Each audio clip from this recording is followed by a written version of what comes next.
We're going to go ahead and start. Mrs. Coleman has been gracious enough to do prayer.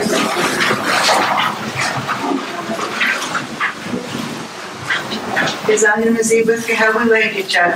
Aramnetan gelin bombalı sabun. Don't you get you those. Gracious Heavenly Father, we thank you for this day that you have blessed us with, Heavenly Father. We ask that thou will be with us tonight as we review the agenda and taking care of business for the Seminole Nation of Oklahoma, Heavenly Father. Be with each and every one of us that are here in the decision-making capacity and letting the information flow and share information with one another, Heavenly Father. We ask that thou bless each and every one, from the youngest to the oldest, in this council house at this moment. Bless those that aren't able to be here, Heavenly Father. I ask that thou will guide us and direct us in the direction that we all need to go as a united tribe, Heavenly Father. In Jesus' name we pray. Amen.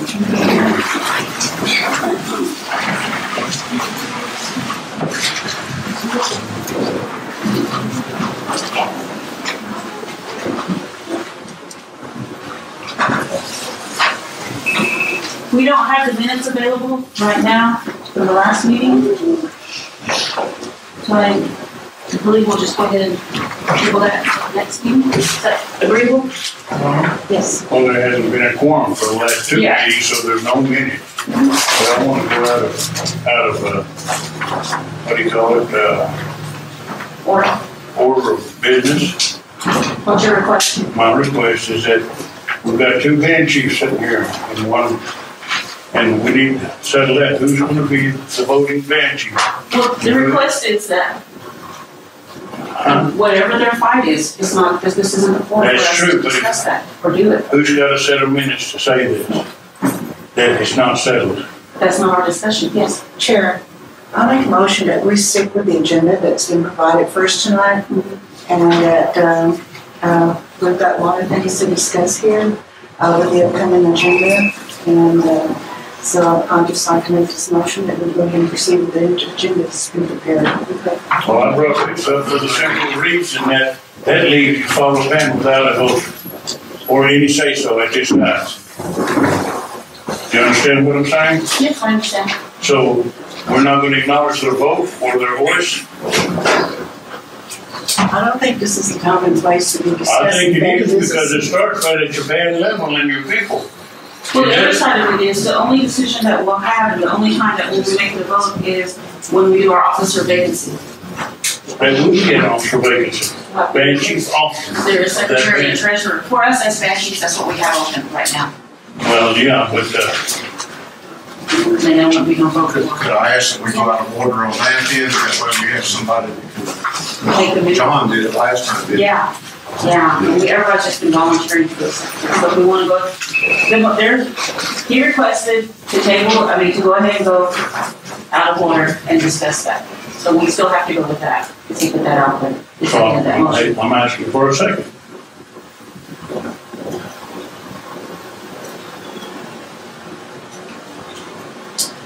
What was your request?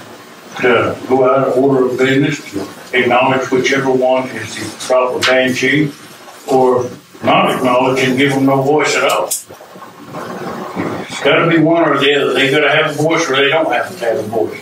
It's up to us here as a band chief to, govern this body. No, I'm not, and I guarantee I don't want to govern their body. No way. They've got their set of band laws and the way they do things. I wouldn't want them to govern me.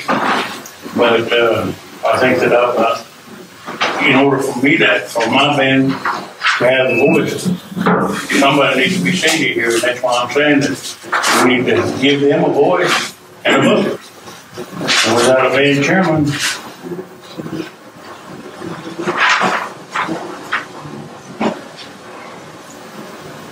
we have a letter that has came from the election board, and I read that letter, and I'll tell you what, he's a little bit premature, isn't it? Where does it say in there? Let's go by technicality. Where does it say that he has to certify? It says in the code, but I don't even know. The code of law states that he certifies those at the beginning for an election. This is not an election, this is a replacement in the band. So he doesn't have to do that. All he has to do is get his $15. But we're trying to get into their band business, that's the thing is, and we don't want to discuss that right here. That's not band business. That's my business too. It is if we're gonna ask them to bring it out. It is if we're asking them to bring it out. Well, how else are we gonna So your get? motion is to acknowledge and go out of order and acknowledge them or not acknowledge them as a vote on the floor. So that's a motion. Has anyone seconded it? No one has seconded it. Oh, y'all afraid to do people's business, huh? Okay, I agree. Well, if you counted my vote, I would second this motion. We're still in that grade. Yeah, and then, yeah, see.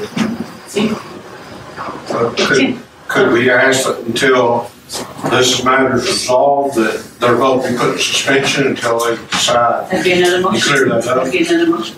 Well, could I make that motion that their vote be put in suspension until that decision's We made? have to finish up this motion. Yeah, I finish my motion first, although I don't know if anybody seconded it. There was no second. I don't know where the people stand right now, don't I?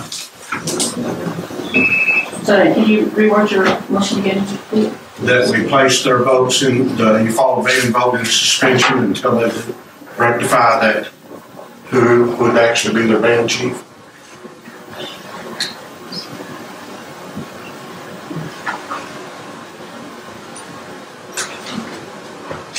If I may add to that, we've gone by the bylaws and I'm officially the band chief. And like Wayne said, it's band business.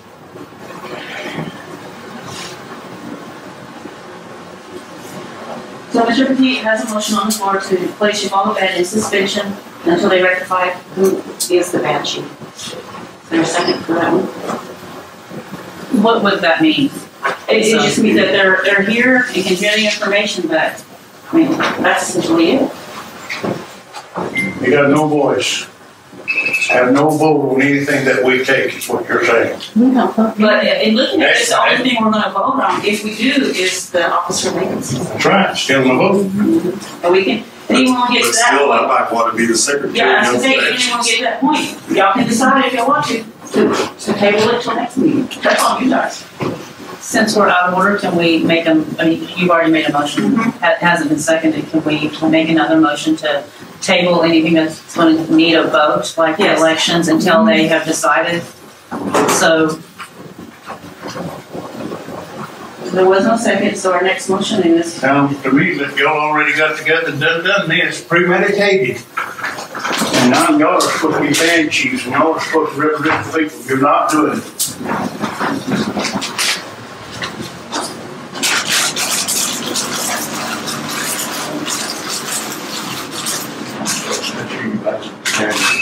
just, we're not going to elect anyone, we'll appoint some, yeah, so So that we're way. just all here to gather information. Yeah, Which is what we're- and then they have equal, just like every one of us, equal input on what's being said, and Do we have a volunteer for secretary position for that one? so her motion is to table items on the agenda that require a vote. I believe it. Second. She can't second a motion. No, She can't second a motion. she didn't. That's Mrs. Tony.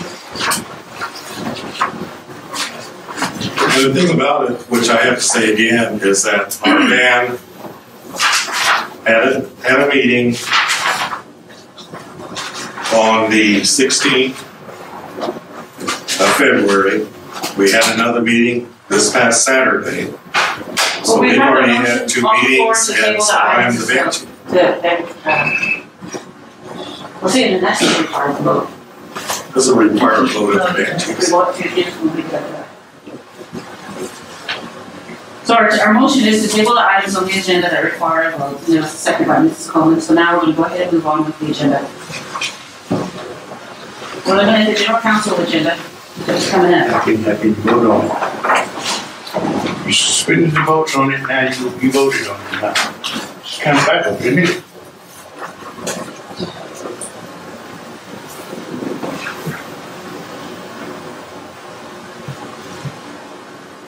So our discussion is on the general council agenda. We're going to look at, there's unfinished business TO 2018-06. That is the bill talking about the general council stipends. It's been tabled 3 times. It's back on, I don't know if,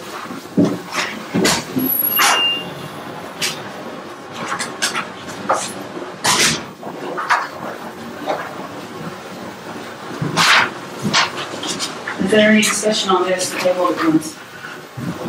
Well, my concern is this was voted on in advance in October, and 30 years passed now, and there's still not been a resolution on the floor with that. And I guess, the only thing I can say in the Constitution there is under Section 5 there that it says, all members of the General Council, appointees, employees of the nation shall be paid in accordance with the adopted ordinance of the General Council. And we've put that off, or the council's put that off now for 4 months. And that's something I think needs to be put to a vote. My $10,000 meeting. We voted on it. The ban. My point of discussion would be that we're getting exactly what we're paying for, nothing. Well, we're expected to be paid now, though, Wayne, and that's why I think that it needs to go, if it's anything, it ought to be retroactive back to October when the ban's voted on it. How about those people that have already been screwed about being paid and get paid, got paid? Are they gonna give that money back? No, they're not. Actually, I wouldn't go back to October. If you're gonna pass it, you pass it. And it says it's no stipends until they can start producing something. They're producing nothing. I can't say that about some of the bands, but I can say that about others. And holding the crowd back, about ready to make us lose, programs and services to our people. They're causing programs and services to be non-rendered to our people because I don't know why. I just want to ask you straight up, why? Why are they doing this? I don't know why they're doing it. I mean, I haven't found any language that says it's based upon their performance or the financial condition of the nation. I mean, it's people who choose to pay them a stipend. And that's why I think they need to put it on the floor and vote on it, quit putting it off. I agree with that. And I think it ties on down to this 2019-20, or they want to do the 2019 comprehensive budget. I mean, they've got to have a figure they can calculate into their figuring out that budget, do they not? Yeah, well, they passed the $60,000 a quarter without looking at the financials, without comprehensive budget. Has any of your invited guests? We do have one invited guest in this game, and that is our budget officer, Mr. Factor. He's here to talk about the budget. I think it'd probably be a good idea if we I'll go ahead and pull him first. Yeah. Okay. Do y'all have any questions and discussion, and y'all want to go ahead and just have him come up? He brought a handout. Mr. Patrick, you want to go ahead and come on up?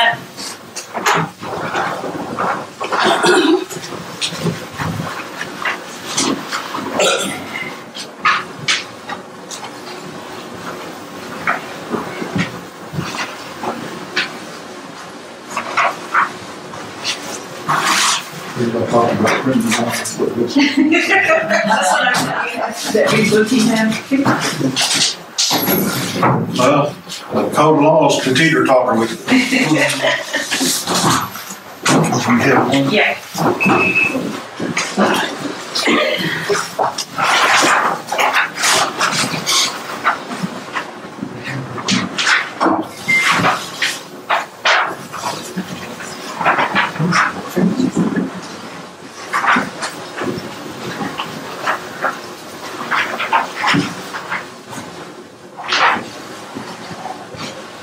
Anybody else wants one?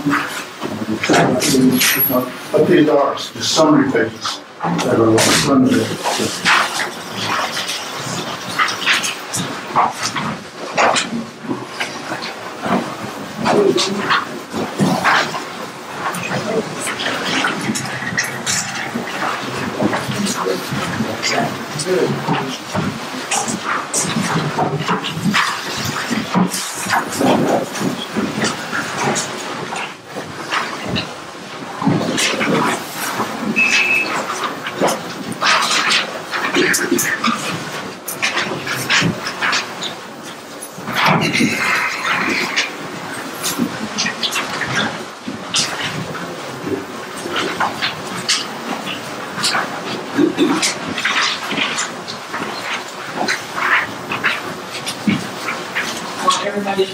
you mind introducing yourself? I will. Thank you, sir. Appreciate it. My name is Larry Factor. I'm a member of the Tallahassee Band, and I've been in the budget officer position since November the 26th. And I'd like to start off by expressing my sincere apologies. And that reason being is that given a little more time and a little more experience, we can do better than what we've presented so far. There's a lot of things that we need to do, that we can do. Part of what we're trying to figure out is not what the answers are, but what are the questions. Because one of the things that we've learned so far is there's a lot that we don't know. And that may not make sense, but hopefully as we go through a little bit of this tonight, you can kind of get an idea of what I'm talking about. What we've given to you is 3 summary pages that are actually the first part of the budget package that you see here. The package that we have and that has gone to the council is in 3 sections. The first one are these summary pages, which what we think is the most important parts in just a few sheets. And the next section is a list of worksheets that breaks down each one of these categories and gives a little more specific information. Gives a little more information.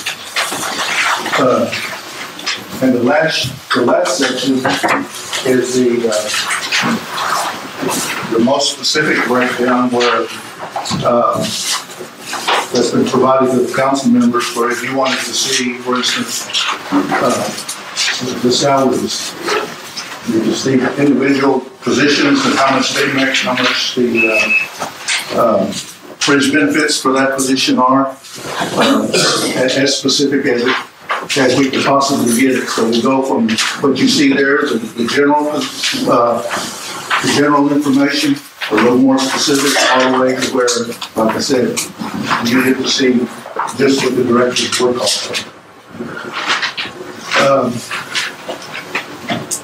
The summary pages are for a couple of purposes. The first one is, it's a list of all the revenue sources and how much revenue that is expected for the year, and then what the projected expenses that are paid in this budget package, what those are. The idea is, when I talked to the council back in December, we wanted to accomplish 3 things. One of them is so that you can see that the budget balances, that the expenses are equal to the revenues. The second one was that council members could look at calculations and make sure that they make sense, they add up. And that's what's in this package here. And the last one would be, which is one that we do need to work on, is to make sure that all the expenses that you see, they're valid expenses and they're allowable expenses. We have multiple grants and contracts, and they all have different requirements as to how money can be spent, used for, and that's the one area that we really need to spend some work on to make sure that we nail that down, where not only people like myself can understand it, but that we can present it in a way that every one of us can do it, so that we can all kind of be on the same page as far as that's concerned. As I said, that first page, you look at it, it's revenue sources.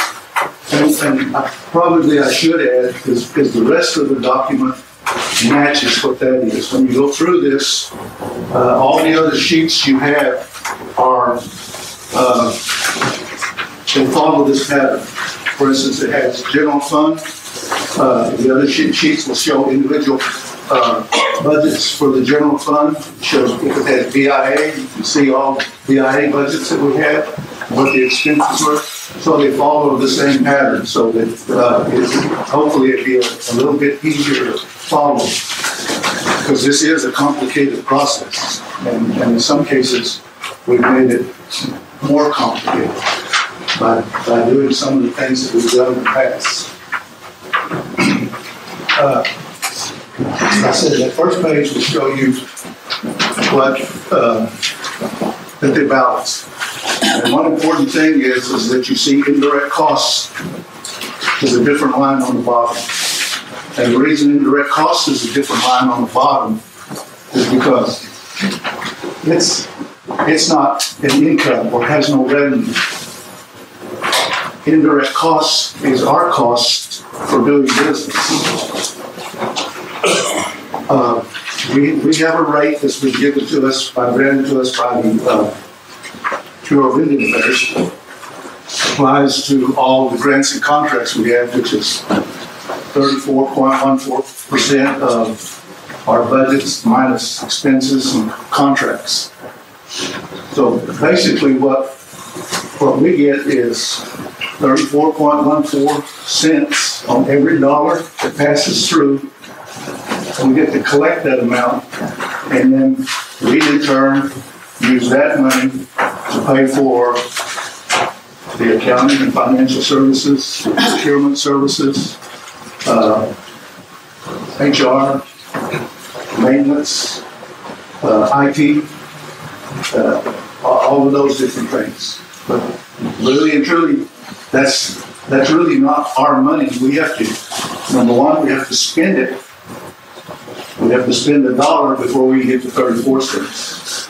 And then once we get to 34 cents, it's already determined what it's going to be spent for. So really, that's kind of I would just say more of a washout. It just comes in and goes right out. So that's why it's shown on here as a separate item. And hopefully I'm not confusing matters more. But I got something to say about that as well. The second page is, in my opinion, an equally important page, because this is where our money, the money the Seminole Nation collects from PCR, gaming, the money that we collect, which totals $3.9 million.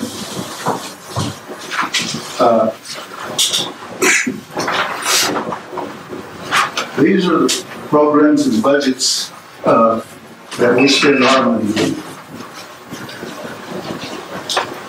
So we think it's important for everyone to be able to look at that and to understand where that money goes. The last page is some of what I was talking about indirect. Of all those revenue sources, this is the amount of indirect costs that is budgeted in each one of these revenue sources that's going to go to indirect. And then you see on the bottom, on the right side, those are the expenses for those categories that I pointed out to you earlier, the HR, the IT, maintenance. This is what the programs pay in. That's where it goes out. And as I said, the most important thing about that is that we have to spend this money up here appropriately before we can spend this money over here. And that's important to think about, because if a position under any one of these, if we have positions under the Bureau of Indian Affairs contract that is vacant, we can't collect indirect costs on it. And if you can't indirect cost on it, you can't spend it over here. This is only based on spending all the money on this side. And that's another area that we need to work on, is making sure that we get those kind of things all taken care of so that we can make the most use out of all this dollars. With that said, if you have any questions, I'd like to answer those now for you. Yes, sir. Question, sir. The question I have on this right here is that Trolley Cemetery, cemetery, Yes. $87,937. Kelly Henry did away with this, our cemetery committee. And so, where does that money go to? Because we had a committee to oversee that. Kelly Henry didn't like it. So he disbanded it, took it back under his wing. Then Leonard got a hold of it, put it under him and Tammy. And we they owe us $70,000 and they never did pay back. So when we start questioning that, all of a sudden we're expendable. Get rid of us. There's nobody to oversee the cemetery now. I couldn't speak for the committee. That's above my pay grade. But I will say this, is that there is a position in that budget. It was called cemetery section, but there is a position that it pays for, and then the supplies and materials to support that position, and I would call things like equipment replacement and gasoline. I know where you're going there, but it's got cemetery, it's tribal cemetery. Well, that right there is the maintenance and all the stuff that you're talking about. Our veteran cemetery down there, that's where the section works. Tribal cemetery is up behind that, going up on a hill up there. And money is supposed to be allocated, set aside for us to survey it. What do you call it? Plots and all that stuff supposed to be put up there, but it never happened. And I see this money going in there. It's deceiving to me because it says tribal cemetery, because it should say tribal veteran cemetery. That's all under Galen and Tommy Hawkins.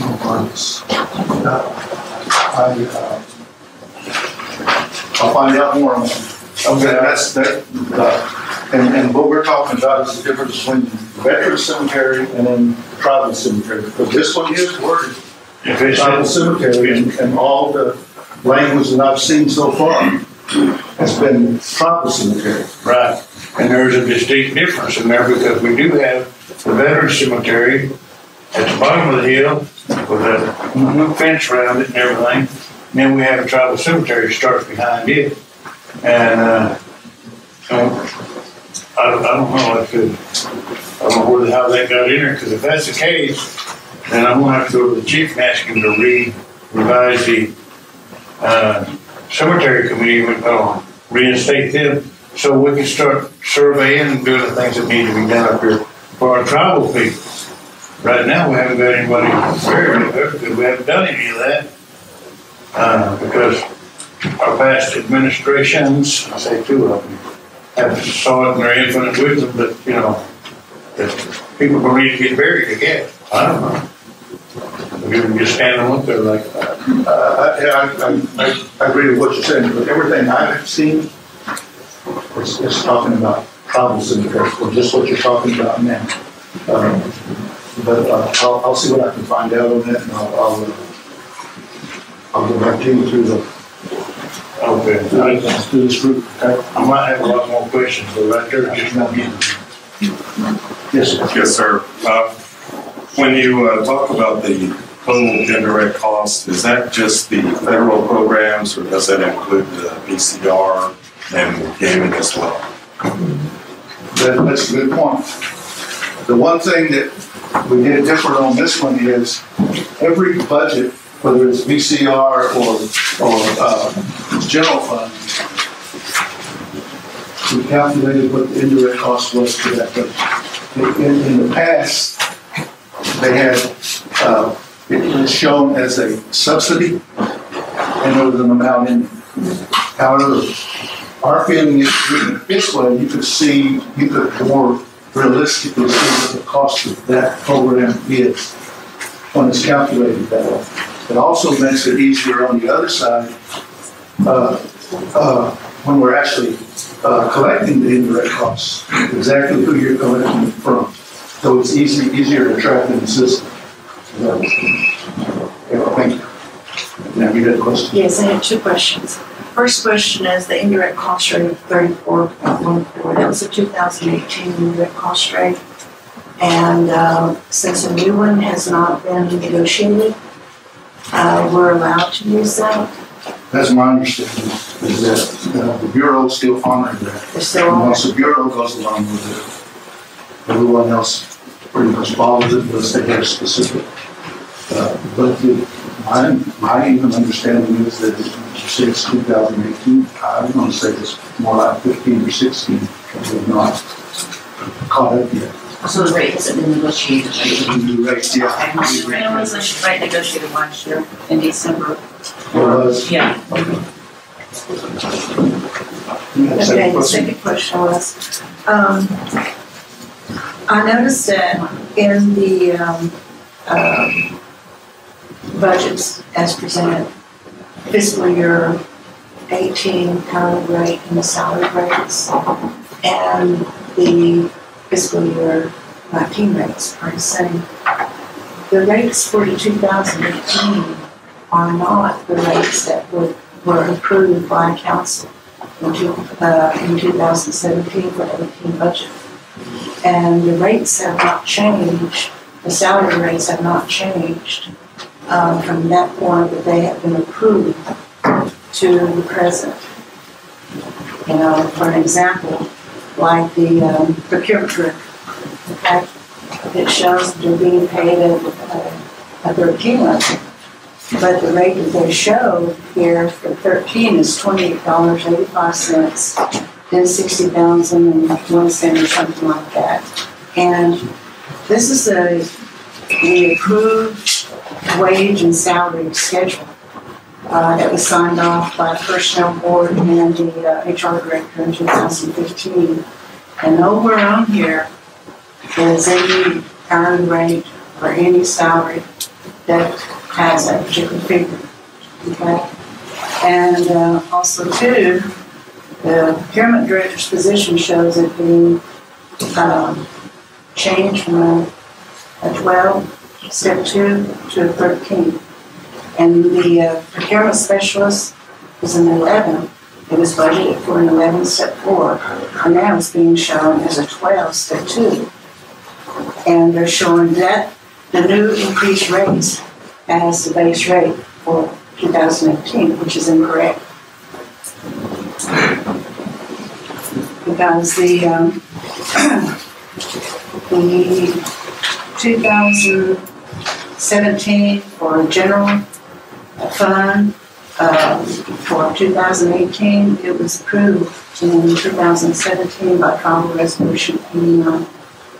Tribal Resolution 2017-100 was for indirect cost.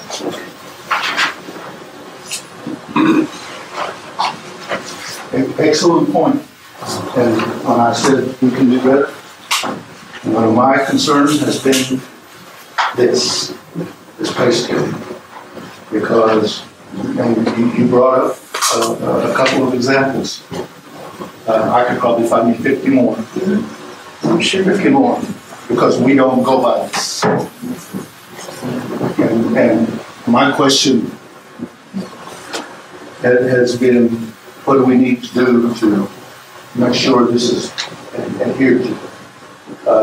And what you brought up is a good point. We had similar discussions in the band meeting. Remember about a year ago when one of the programs was asking for an increase in their budget, and it was because the funding source said that they needed a pay raise. That is the example of how, by us not having a uniform, consistent way of doing business, that we get influenced by whether it's a one of the funding agencies, and this one happened to be HHS, telling us how much we should be paying people. That's part of the reason why some people get more than others. But I think what you're bringing out is another one is that there are internal forces that are applying the same pressure that occurs. Now, from my position, if I had a stick like Wayne has, I might go, be able to hit a few people and kind of straighten it out. But until this is changed, this is what we're supposed to follow, because this is what. And I agree with you. And I agree with you. And my question would be is, like I said, we can do better because we're finding out things that we didn't know in the past. Now, with that said, where we have to take that is, what can we do about it? Does that make sense? Because I can't. What can we do about it? How do we go about making sure that the standards we have in place are followed? Also, too, that any change in salary or wages are supposed to come before council for review and approval. And if that hasn't been done, it's in violation of Title 14. All I can say is another good example. But again, I understand where you're coming from. But let me go on with this, and I think we can come back to that and start maybe touching on maybe where you're going. Okay? Any other questions or comments?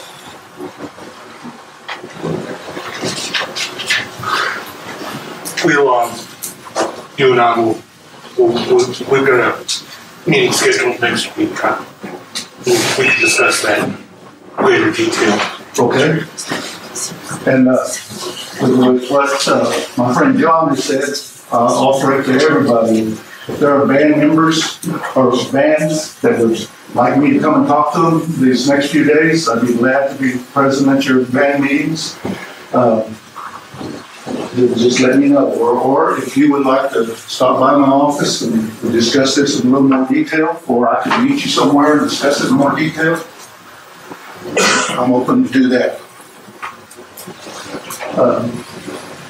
Some of the concerns they brought are some of the ones I had.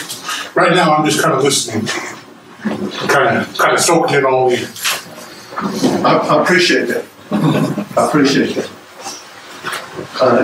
Any questions? Any more? Well, I have a couple of questions. And some of it ties back to what you were saying, but let me go a step further. It's like this first page, where it has, this is how we spend our money. I would ask, these are priorities. At home with our budgets, we spend our income on what's important to us, whether it's rent, groceries, whatever.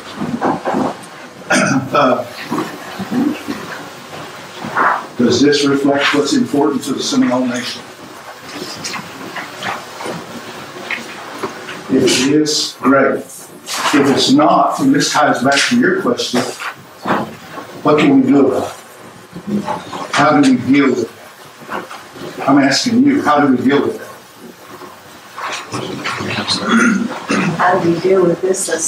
If this does not reflect our priorities, how do we deal with it? Anyone? We take the council and executive office and the legislative branch have to sit down and discuss what are the priorities. What are our priorities? We have to come to consensus of that. And that comes through thoughtful discussion. Because we're not all going to agree.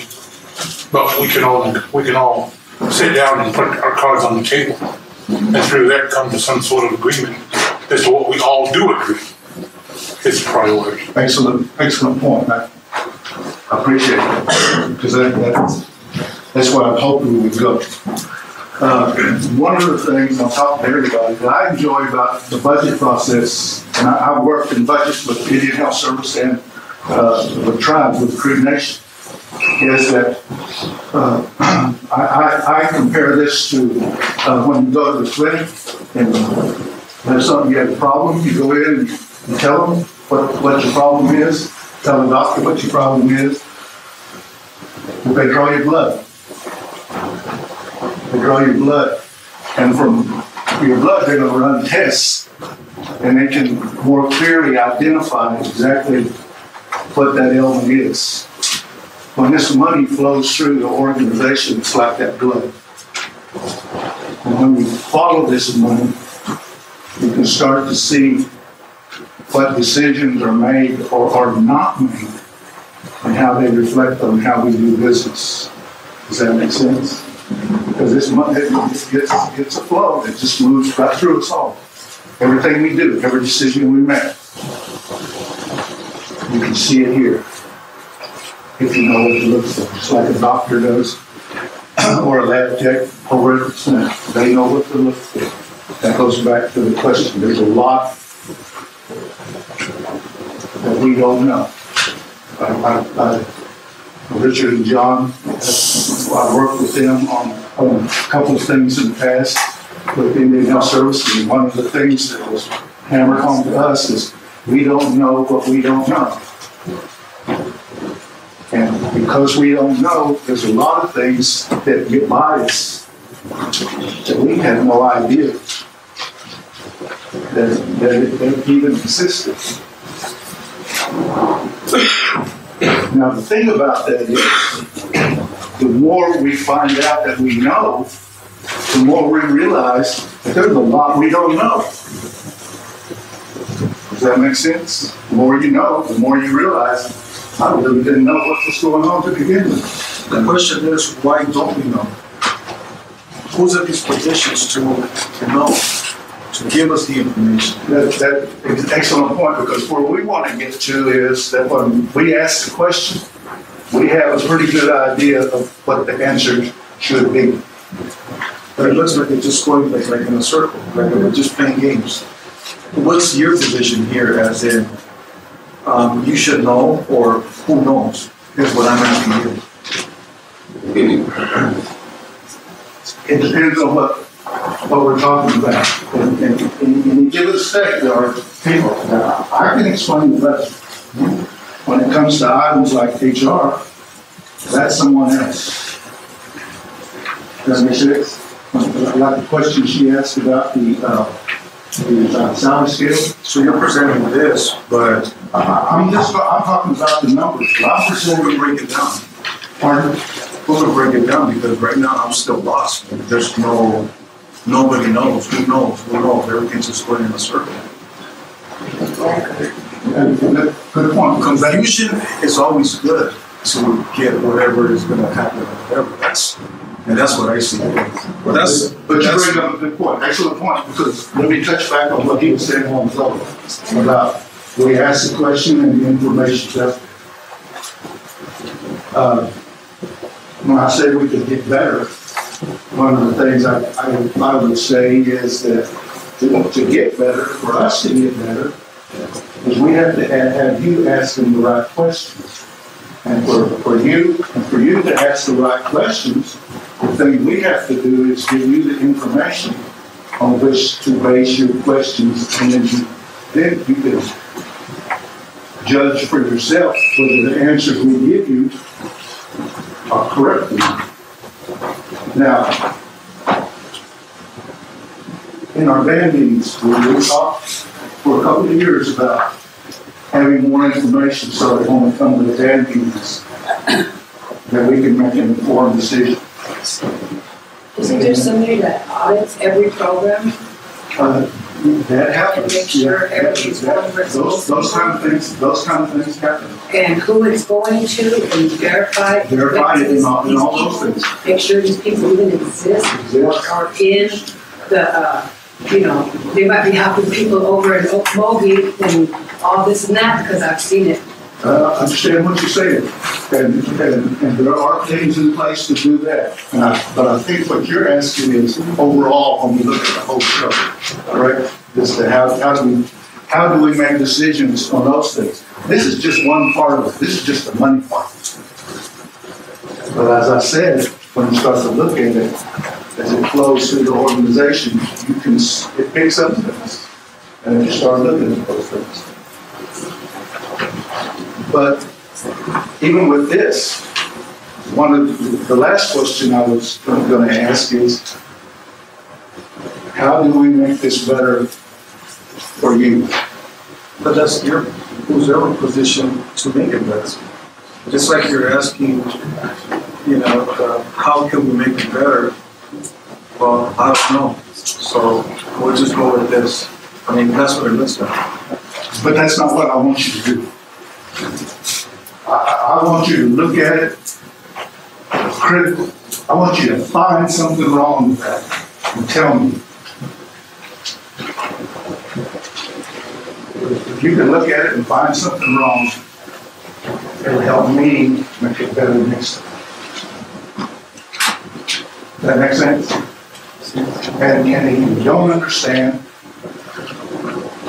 which I understand, that's not an issue. If there's something you don't understand, that's what I'm here to help you explain to you. I ran a business for 15 years, so I'll go ahead and look through all this and see if it doesn't make sense or not. And if you need more information, 7200, ask for Larry Factor, and that's the put you through.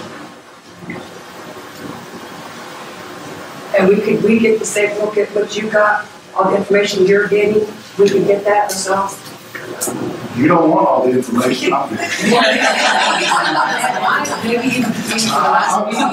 spent the past 3 months going over all the information. The past few. I'm sorry, but Maybe not the whole past 50 years or 100 years or whatever, but maybe for the past few years, you know, we're just talking about the last couple of chiefs that were in here about like it was so bad then. It's been bad since 2001 since I came here. well, I hope I didn't blame anyone. Well, it sounded kind of that way, like this is new, it's just now starting, it just now happened all of a sudden, in the past few years or something. The audience weren't doing that. No, I hope I didn't leave you that impression. What I'm saying is, looking at it the way I'm talking to you now, I think you will agree this is different, right? Then that many years back, 20 years ago even? That I couldn't say. I've asked my brother, he was assistant chief. I do have one question though. VCR reported, this was broadcasted on the radio, that they made what, $5.7 million, and so a portion of that went to general funding. And then they have their own auditing, you know, of course, meetings are dropped, but why is this separate? I mean, you see what I'm saying? Why are they separate if they're using the same information today? Is the state regulated? The best I can explain that is the VCR, and in that section where it says Seminole Nation Agencies and Enterprises, that section there contains those functions which are revenue generated. VCR being one, or depend on other revenues, judgment funds another, Gaming enterprise, three or four different budgets. Those are all in that section. And they're different because they are actually governed differently, and there are different rules and regulations that apply to them rather than the rest of those budgets fall back on federal regulations. Okay, is there two more entities just like that though? Pardon? Is there two more entities just like that? Off the top of my head, I can't remember, but there may be. I'm not saying there's not. There may be. Did at one time that we asked for our name back, and they wouldn't give it back to us? That would say. Let me share one thing here before I finish. I in no means want to go back and say that anybody's at fault. Everybody did what they thought, in my opinion, everybody did what they thought was appropriate. Now, I'm not saying that was wrong, right or wrong. I'm saying that. In my own experience, though, there's been no change. And I don't doubt it. And I don't doubt it. So you back this up. Yeah, You're saying that this is appropriate, is what you're saying. that's what I'm saying. And what I'm saying is that you take that and build on it. How can we do better? How can we do better? How can we avoid those mistakes? And more importantly, how can we look at this situation and say, let's grow from it? Because From 20 years back, though, I mean, what has grown? I started in this business back when Wayne was. Stagnant water, that's about it. But our first experience was back in the 70s, and it was a lot the same way. And we went through some things. The estimation kind of not if we go to meetings. We allow this. Good point. Now, The information you provide, I think, is fair. It's good to identify the sources of funds that are coming into the nation. It's good to show the IDC amounts. What I'm having a problem with is your second page on where you identify Seminole Nation Gaming Enterprise. You have all those various categories. Why is self-governance coming under that gaming enterprise? And what happens to all the programs that the tribes have taken over through Indian Health Service through self-governance? I don't see those listed anywhere in here. So how can a program director know exactly what their budget balance is if that information is not on a sheet like this? I hear a couple of questions. My early list is under gaming. Gaming is the source of revenue. For the whole nation? For this thing. Gaming contributes, or the estimate that gaming provided that they could contribute is 3.1 million. That's what they're going to put in the pot. And that pot goes to all of these different Entities? yeah, these are different. But when you go back to your source on page 1, under Indian Health Services, you're showing one sum of revenue, projected and budgeted. And that's a different source of funds. Those are funds that come directly from the Indian Health Service. So that there are budgets, and there are some, not with Indian Health Service, but with DIA. There are some that get funding through DIA, and there are some that get, they also get it from the tribe. For instance, Forks. You see over there, one. They get DIA funding, and then they get general funding. They have two sources of funding.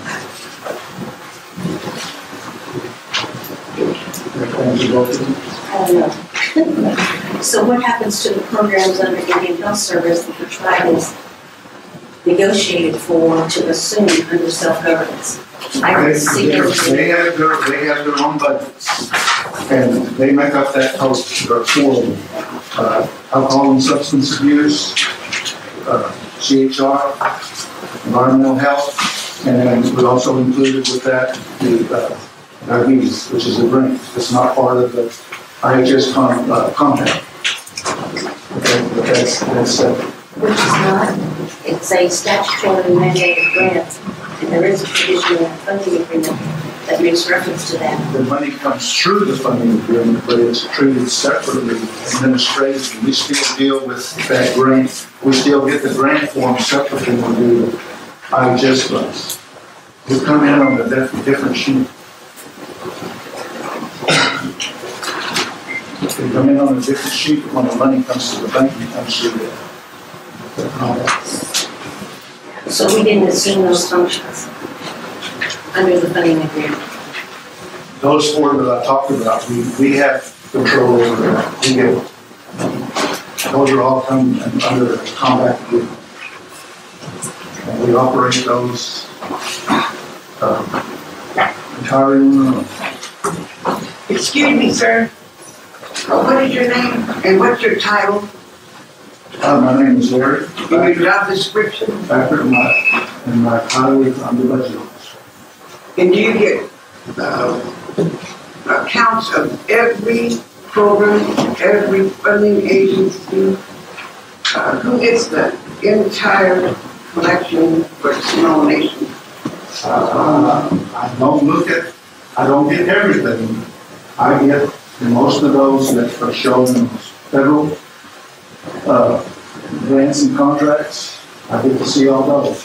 When they come through these agencies and enterprises, I do not see those on a normal basis. Why don't you see them if here's a budget? Because like I said, they go through a different, Then why isn't those people here?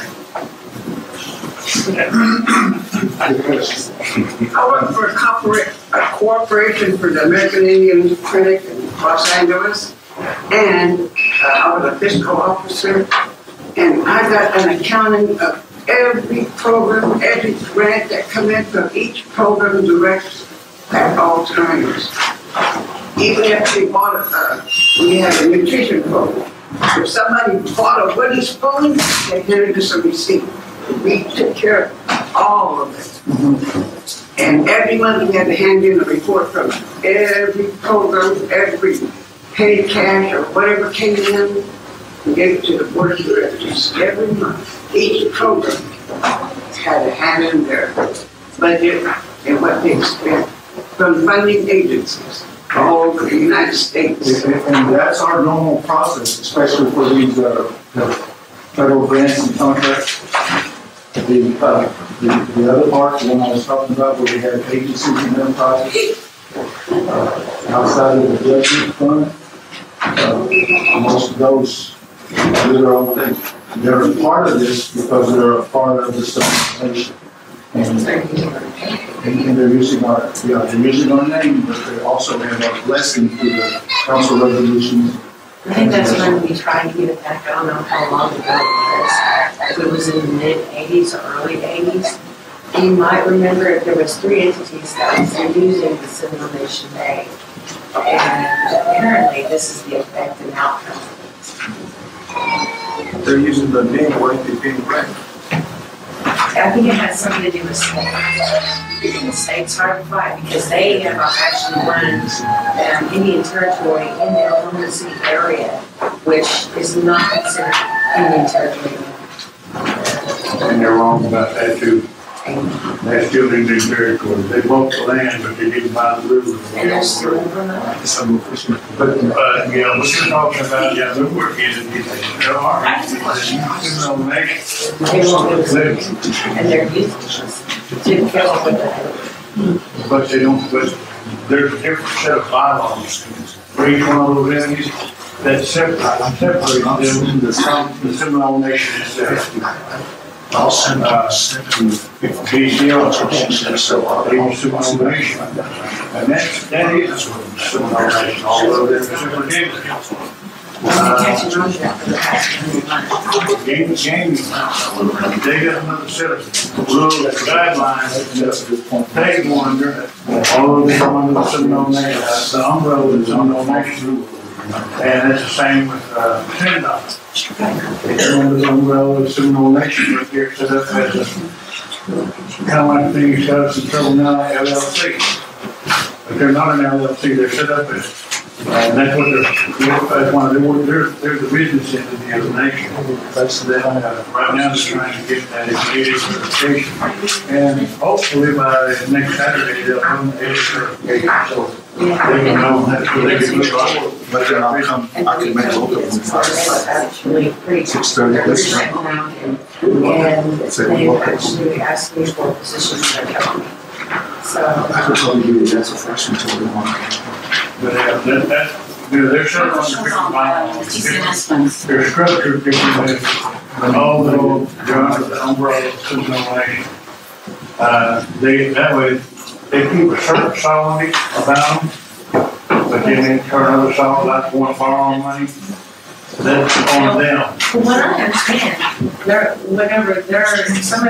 I don't know how they're creating revenues, I guess it's from the gas station, but the VCR is taking credit for it. Because I actually talked to Stephen Getz, and he said that they made a profit, I guess, of 5.7, or, no, wait, 7.5 million. And that's what I was talking about, that the VCR said that they had created that revenue. I guess since CINDOT can't because the business oriented office. CINDOT can generate revenue, but what you're talking about is we have the nation itself. We have negotiated compact with the state, fuel, cigarettes, and the different stuff. Now that money comes directly to VCR. That doesn't go through CINDOT or the nation, but directly to VCR. That's one thing. And they keep searching out because one of the other family members, she was saying that they reported some of their income off of from the revenue from the gas station and turned it into the PCR. And so they get credit for that. The gas station pays tax. Could be. Other than that, that revenue is actually generated by. I've been researching for a while. I've been trying to see my. I've been doing it for over 4 years. I'm telling you, I think that's one of those entities that I'm doing right now. Mr. Shaw, that's my question, what's the call? You're an authority over the Seminole Nation Housing Authority. They always tell me we have nothing to do, Seminole Nation has nothing to do with our programs. That's what they keep telling me, and there are a lot of improprieties there all the time. Well, I think we're gonna have to be decided to use Seminole Nation again. That's another one of them umbrellas that they go under. And they also, they generate money, they generate it back within themselves, and they're supposed to be labs in that county. I don't think anybody has. Maybe they're Yeah. to maintain their operations. But see, part of the housing authority is under the state. They come to no nation. I think we've spent time to create I had to tell you, I can't say, Rodney was on that committee at one time, he came in about tonight. They changed so much over this too, I can't tell you. Thank you. Do we have any more questions for Mr. Baxter? Who makes the changes?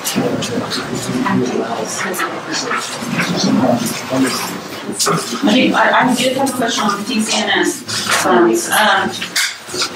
What's stated here as projected revenue? Is that what they have left? Because I know the FCC has stopped revenue. That one is on the TCNS that you see. The revenue is greater than that, but that's all that's needed for the expenses that are there. There is greater. So they're still receiving money coming in? As far as I know, they haven't been. That I couldn't say. They're in a negotiation on that part, because some of these, what do you call them, these people that set up these towers and stuff, have started, tried to bring lawsuit, and they're discussing that in Washington, D.C. Let's talk about the FCC lawsuit. FCC lawsuit. Yeah. Now that right there, once that is settled or not settled, we're not going to be receiving any money. Everything is held in, what do they call it, not metro, but in other words, it's being held. If the Native Americans win this lawsuit, then that money will be dispersed. If not, it goes back to those companies. And we need to go from there.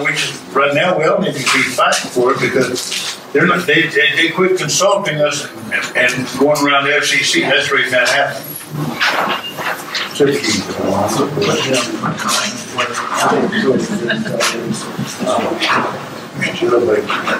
fact, I did have one question. So on some of these proposed budgets, they're showing money allocated for the remaining pay periods. How is that going to affect next year's budget? Is it going to show a big increase? How are we, we're approving this for FY, 19, but it's for the remaining FY 19. So going into FY 20, is it going to show a major increase? Or how is that going to affect? Because it's going to look like we've got a major budget cut overall, but it's not going to help us any next year. That's shown that way to make it fit, because we had vacancies, and the ones I think you're talking about are indirect costs, because we do not collect enough indirect costs to pay for everything that we have. So to make it fit, we had to plan that those vacancies are there, and that we project that if we fill them for half the year, 13 pay periods or whatever, that's how much it would take us for the rest of the year. Which means that we have, between now and when we start the budgets in about 2 or 3 months, we have to come up with some ideas as to how we're going to deal with those positions, because those budgets, because if we fill those positions between now and September 30th, we'll have major problems. Right, especially with the indirect cost allocation. You see that? And when you look at indirect costs in this fashion, you can see that more clearly. Right. Is that there's no more. That's the best we can do. So decisions have to be made in the next few months as to how we're going to deal with that in 2020. And I'm glad you brought that out, because that is an important thing to look at as well. There are decisions that need to be made in indirect costs. Right, and this is going to help avoid possible fines that are levied against us, accepting all of the indirect costs. When those positions are being. My granddaughter tells me she has a teacher that tells her that mistakes are golden if you learn from them, and this is part of it. Our bucks ought to be full then. We ought to be able to Mr. Fact. have a house at the end of the rainbow. One more question, I'll quit. How has this 2/12 budget to keep setting up by the council? Because they're not doing their job according to the Constitution. They're supposed to finish that budget for the nation for the whole year, not just 2/12. How is that hampering or hindering or hurting our nation? Because I know there's some programs like, what is that down there bottom of the hill from the clinic, social services, that get 2/12. And they're supposed to have $60,000 and they only get $10,000. That money's gone next day. Where at least in my last 3 or 4 days, we had to owe $60,000 for the year. And it's hurting a lot of people. That's the reason I'm asking that question. Well, I will add this to it, because I think you already answered it. You gave the answer that I would have given, is that that's the way it affects people we serve. The only thing I would add to that is that it hit at probably the worst time of the year when the heating season started, when there's expenses for utilities and things of that sort, clothing and things like that are the most prominent. So, thank you for that answer. But also, that's an ATG program, and because we're on sanctions, they are only allowed 1/12 to draw down anyways, aren't they? There were a number of factors. That's one of them. The government shutdown was another one that hampered all that. So the whole thing everything was made more complex by everything went wrong at the right time. Well, basically, my first question got answered, about the budget not being approved.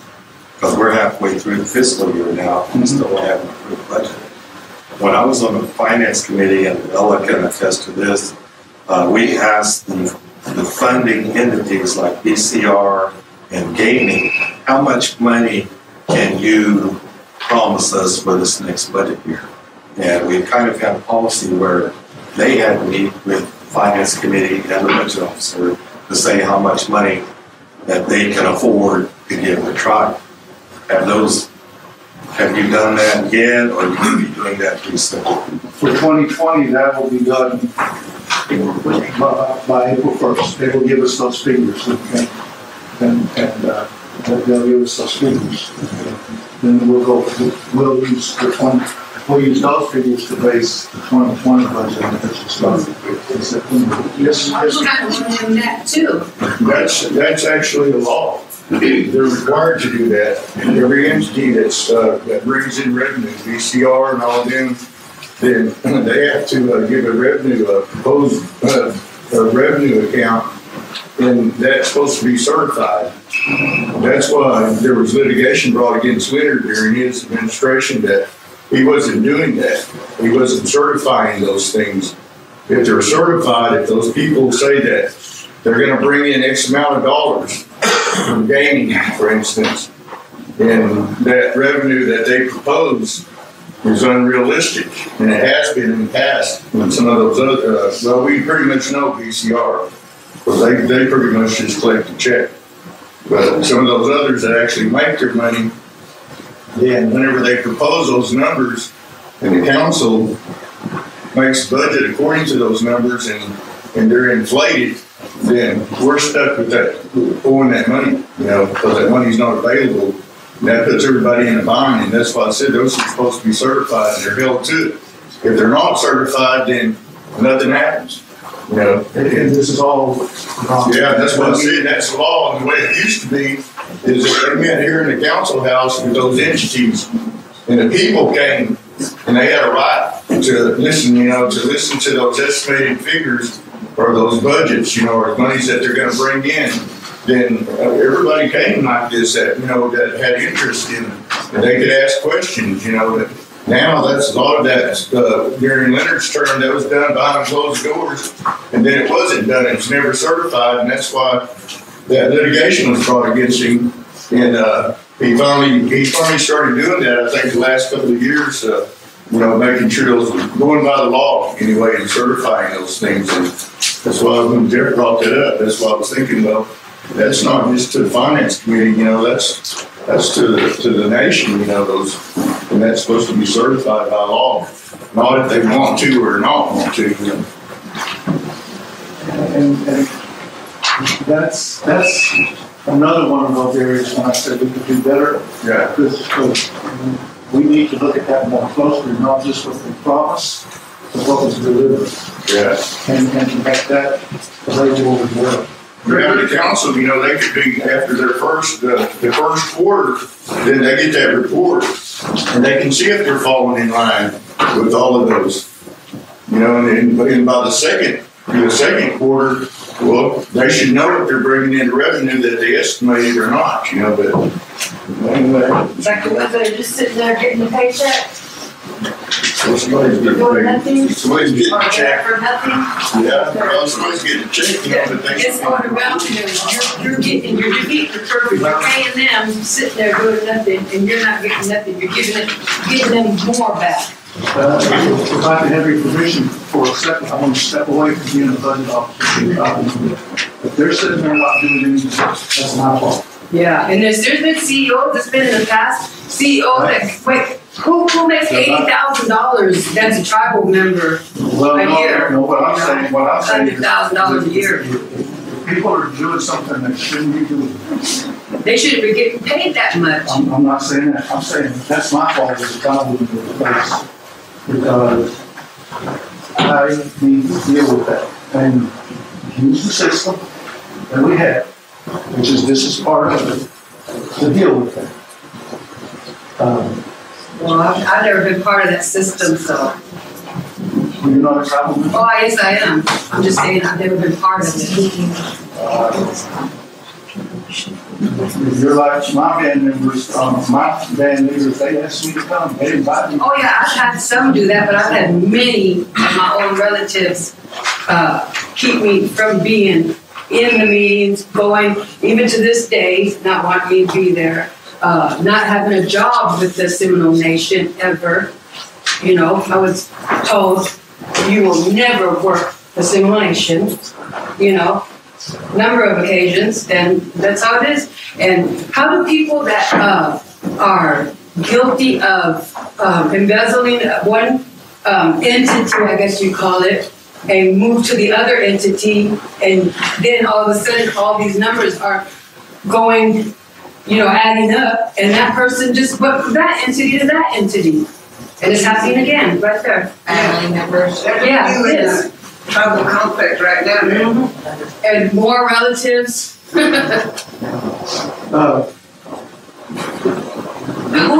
Good one, well taken, but let me put the question back at you, kind of like what we talked about before. What are we gonna do about it? Yeah. What can we do about it? Oh, we're gonna, Nothing, I guess, but. Not necessarily what happened, but how can we stop that from happening in the future?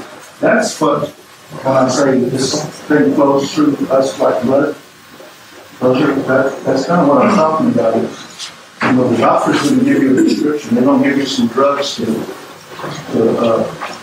sweep that out of your system. How do we get that out of our system, and how do we get well?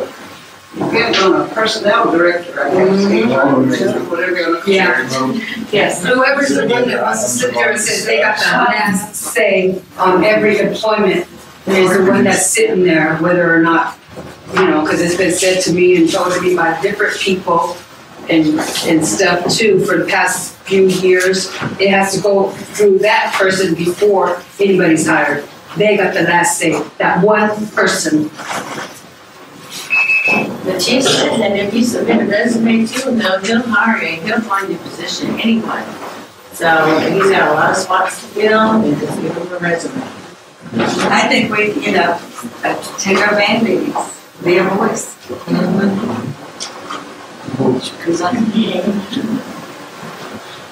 Any more questions for the budget officer pertaining to the budget? Thank you. Appreciate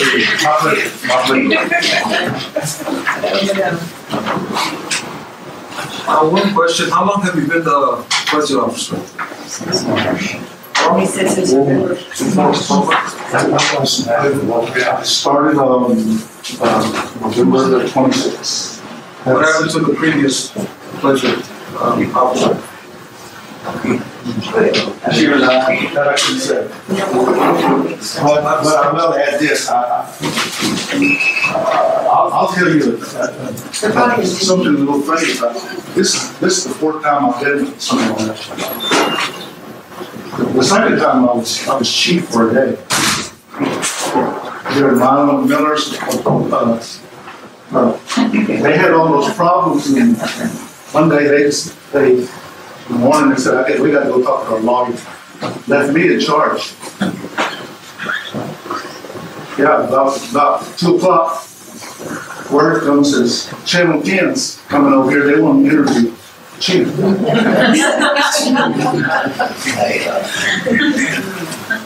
I was chief for a day, and I quit before the day was over. This guy in charge. At 6 o'clock, I saw him on TV. I went out the back door when Channel 10 was coming in. So the previous budget officer, once again, what happened to her? My question. She resigned. She resigned. She resigned? Somebody to look at as of to This somebody to dig into. This is a tough situation. This is a tough thing to be honest. And there have been, since 15, I'm the fourth, maybe the fifth person. And, I don't know. Maybe it's So pretty hard. much, it's pretty much as easy to just resign and just whatever, and just walk away and no consequence. I mean, that's how we have it set up. So anybody can do what they want or whatever engine they have, and no consequence, it doesn't matter. Very, you're the third or fourth one in this administration. That may be so. That's true.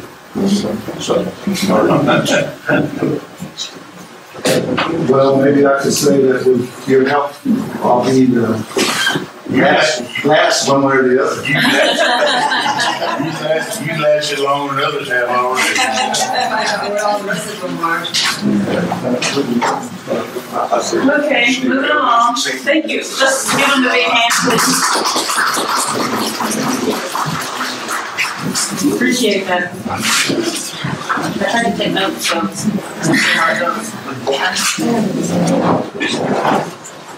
we'll go ahead and get back to the agenda. We have the table resolutions, XTR 2017-16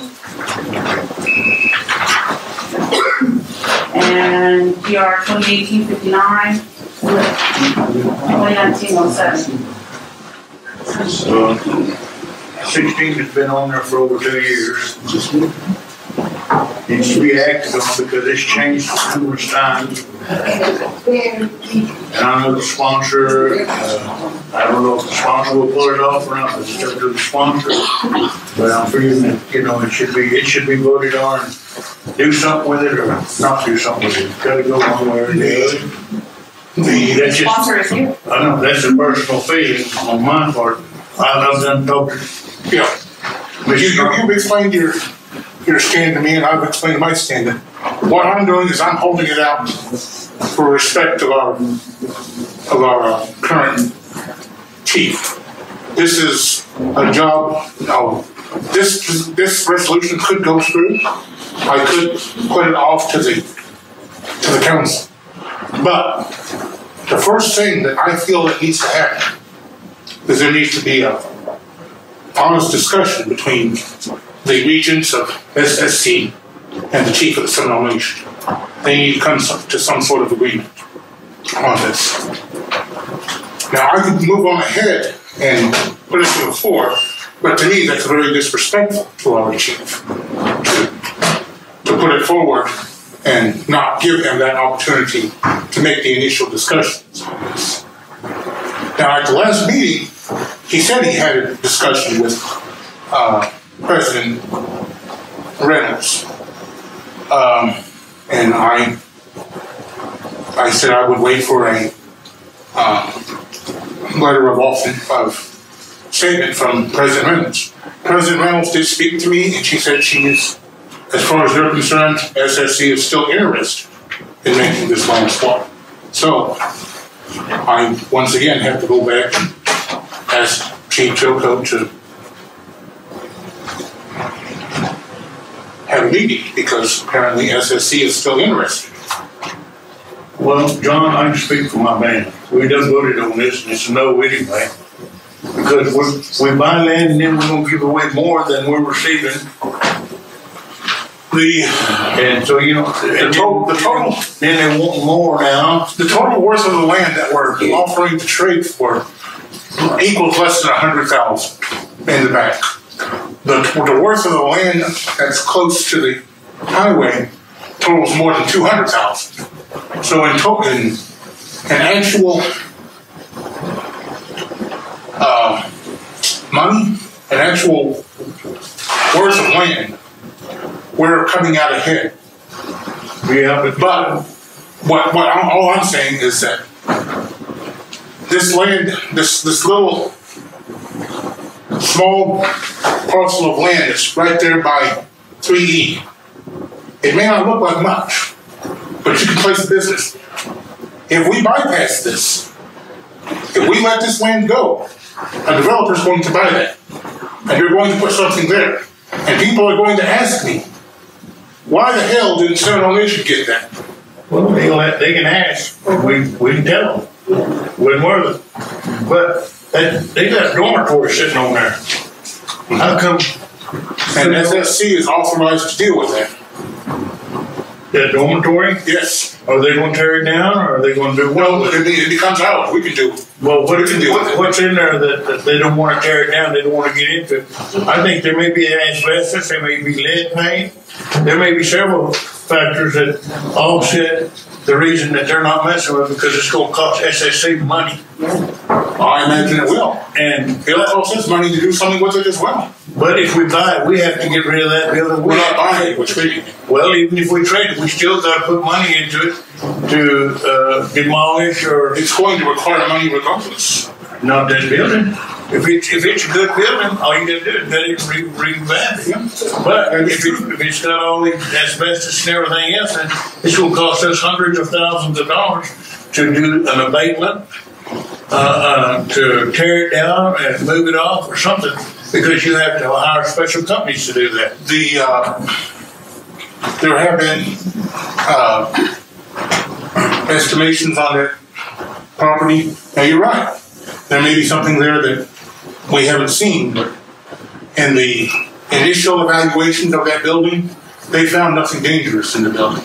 I can't say why SSC hasn't done anything with it, other than that on initial investigations, there's nothing dangerous about it.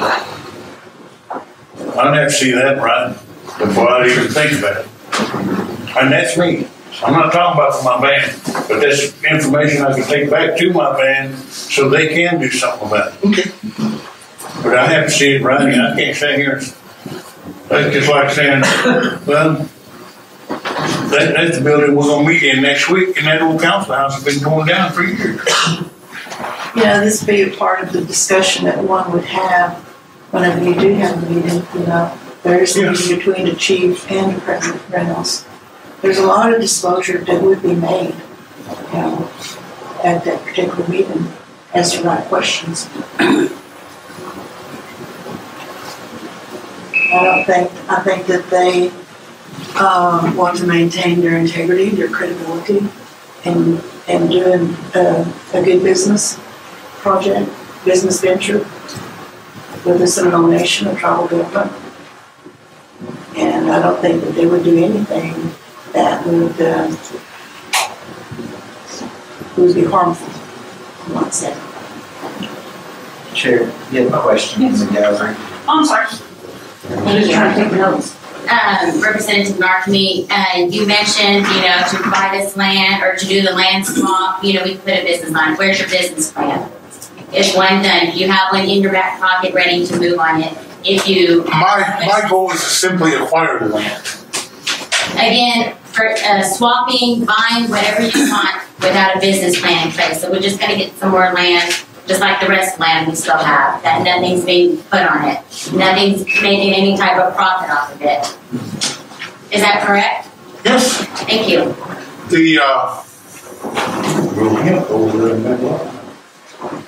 Look at it this way.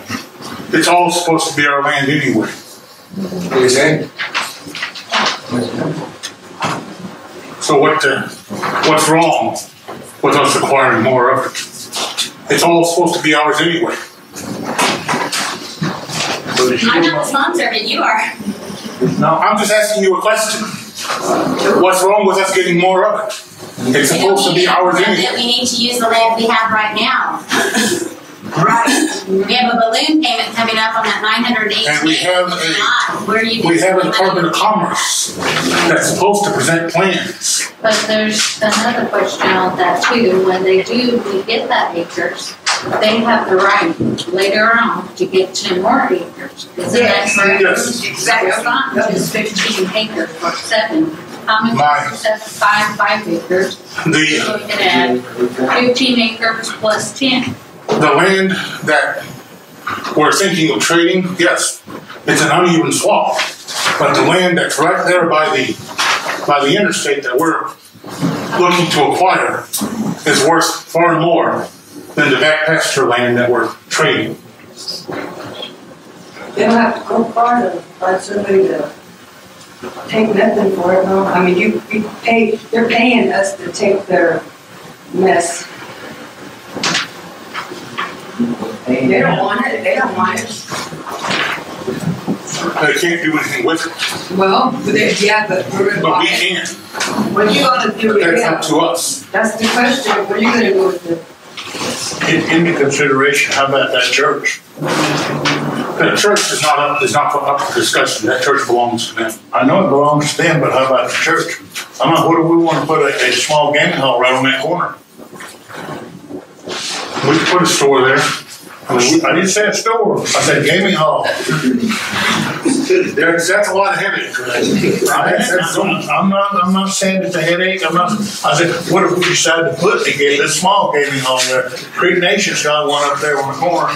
It's a service station, truck stop, whatever, and it'll be a gaming hall. That gaming hall ain't as big as this room here. But then I think the zoning laws from it. If we put it in trust, it wouldn't be. the zoning laws, that land right there, once it belongs to the nation, we put it in trust. But she said it's Seminole, nobody has anything to say about how it's zoned. She's right, we put it in trust. It can be. But as it stands right now, if we're going to put a business here, we probably have to start off with the same laws as any other business in town. Yeah, but what I'm saying, though, still got to consider that church there. Have y'all talked to the, church fathers and asked them, would y'all be willing to move out? They'll probably want 20 acres on the other side so they can move that little quarter acre over there.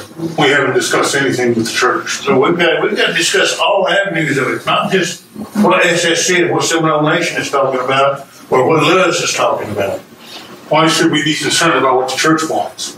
Because they're sitting right in the middle of us. Because they think the Seminoles can be swindled easily, and they're done The church has no part in this. over and over. Yep. Is that the discussion? Are we ready to move to the next one? So is your plan to continue to keep They this must be pace? not even coming.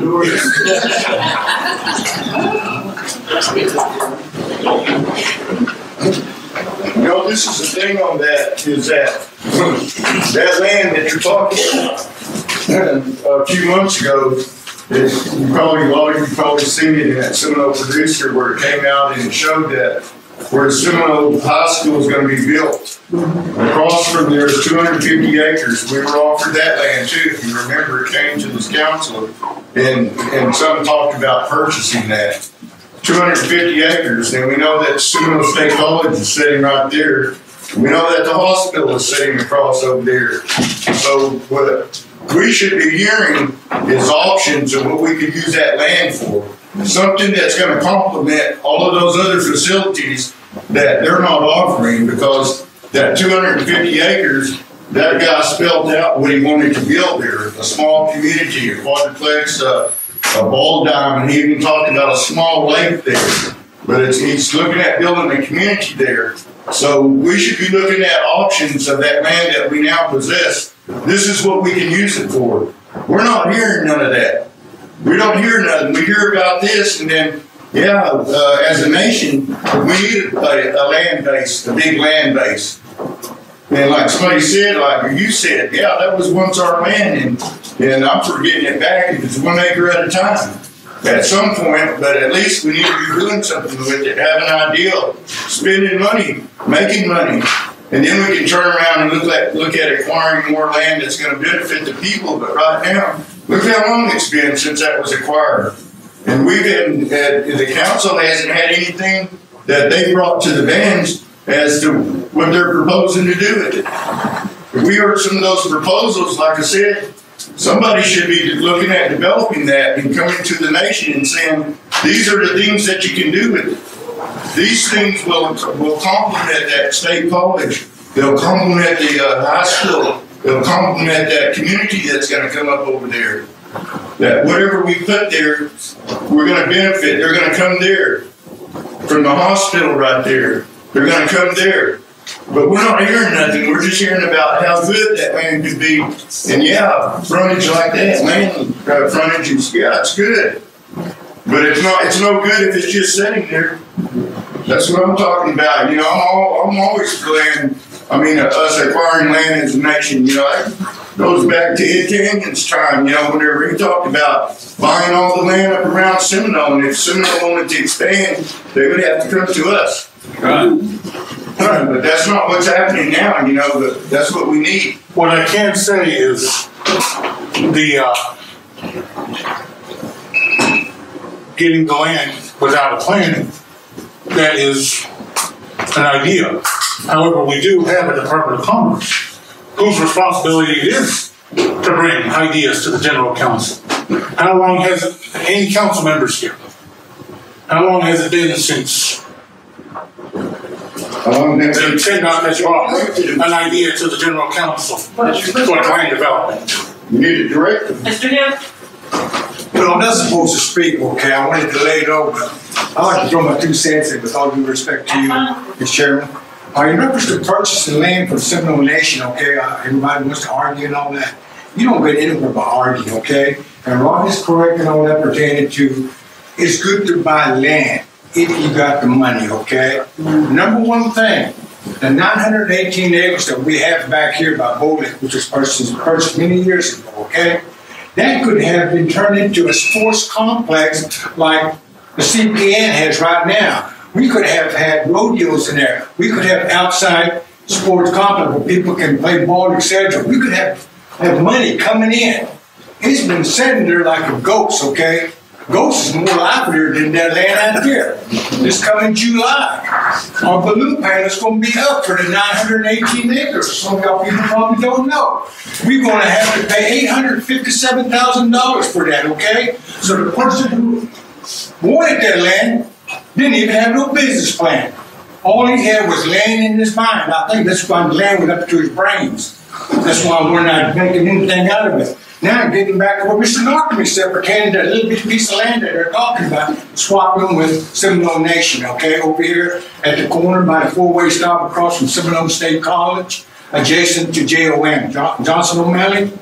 Like Rodney said, people talk about that. And even CNDOT was brought out. They're the ones supposed to be behind it pertaining to development. I have 2, what you call business plans, if in fact we do purchase that property, okay? My plans that I went through CNDOT, Steve, okay?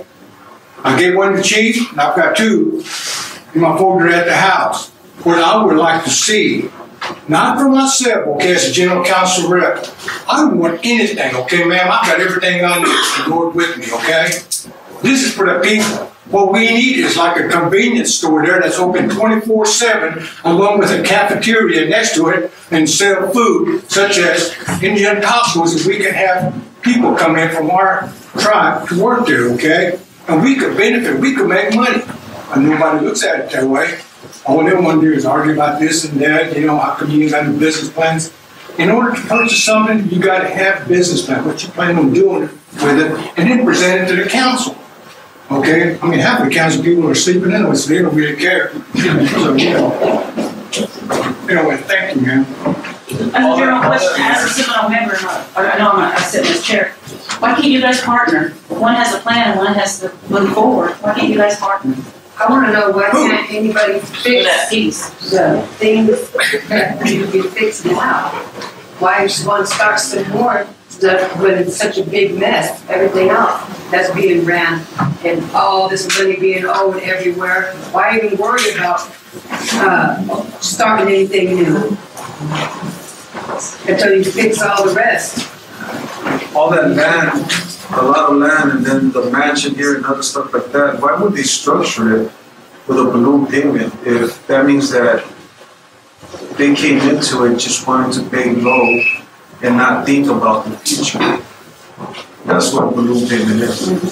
And that's, excuse my language, but that's stupid, that's dumb. Why? Are you working with the real estate person, getting a little piece here, there? I know how a lot of stuff runs. And that's what it looks like in my eyes. Balloon payment, yeah, I want to lose it, and then what? That's dumb. That's dumb business. Thank you for your input. So let's move on to the next one. We're at TR 2018-59, that's sponsored by Gregory Botoff. Oh, there he is.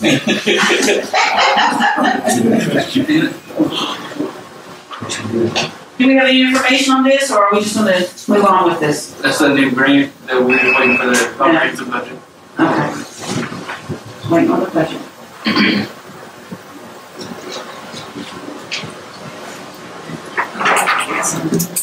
Moving to the next one, 2019-07. That's the tribal resolution of the Seminole Nation of Oklahoma authorizing the cultivation of industrial hemp within the nation's jurisdiction and authorizing the AG to create tribal codes governing industrial hemp. We've looked at this, my band and I, and we feel that one resolution can't cover this. These are two separate things. One of them is asking the AG to create tribal codes governing industrial hemp, and the other one is authorizing the cultivation. So that we always start something without getting a base. And I think that law needs to be written first. Because if they pass it in its essence right now, like it is, I can start growing industrial hemp tomorrow right out here on side of the highway or wherever I got land. Without the tribes, what do you call it? Code. Codes need to be laid out before we start growing. And it needs to be done in a hurry because growing season is coming on us, people. That place across from Seminole Junior College would be great for growing hemp because that used to be an old lot down old cow lot. Yep. We sure make a lot of hemp down there. Might have a lot of visitors from across the road. Man covered in manure everywhere, huh? Yeah. There's just a 5-year window there in the production, so that's what we need to do. So I've asked Mr. Markham, since he is here and he's sponsoring this one, if he'd be willing to separate those into two separate deals and go with it. Well, my understanding was always that it was just, this resolution was solely to create the law. Well, according to this. And I have no objection to removing any wording that states that this moves ahead with anybody cultivating it. The intent, from my standpoint, has always been the singular idea of the AG beginning to write the laws that govern this. Well, if that's the case, then I'll explain that back to my band like that. And I have no objection to asking the AG to revise the wording to remove any hint that we're authorizing the like I said, we need laws before we need to start growing. I couldn't agree more. That was always my understanding of this. Well, the way it's written here, okay, yeah. And I don't read too good, but I read that, and that's the way I see it. Okay, I have no objection to removing any wording that hints that. Okay, then we'll get to you Saturday then. Reports of committees. Any specific reports you want to discuss or anything?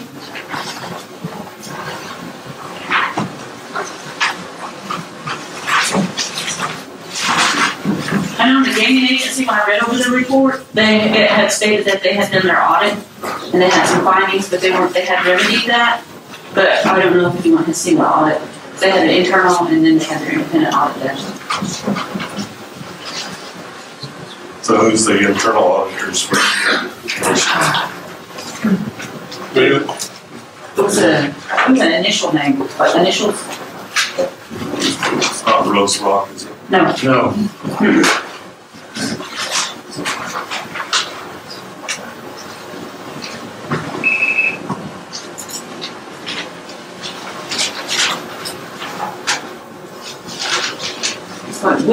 Whitfly? Oh, Joseph E. Whitfly. Yeah, they're good.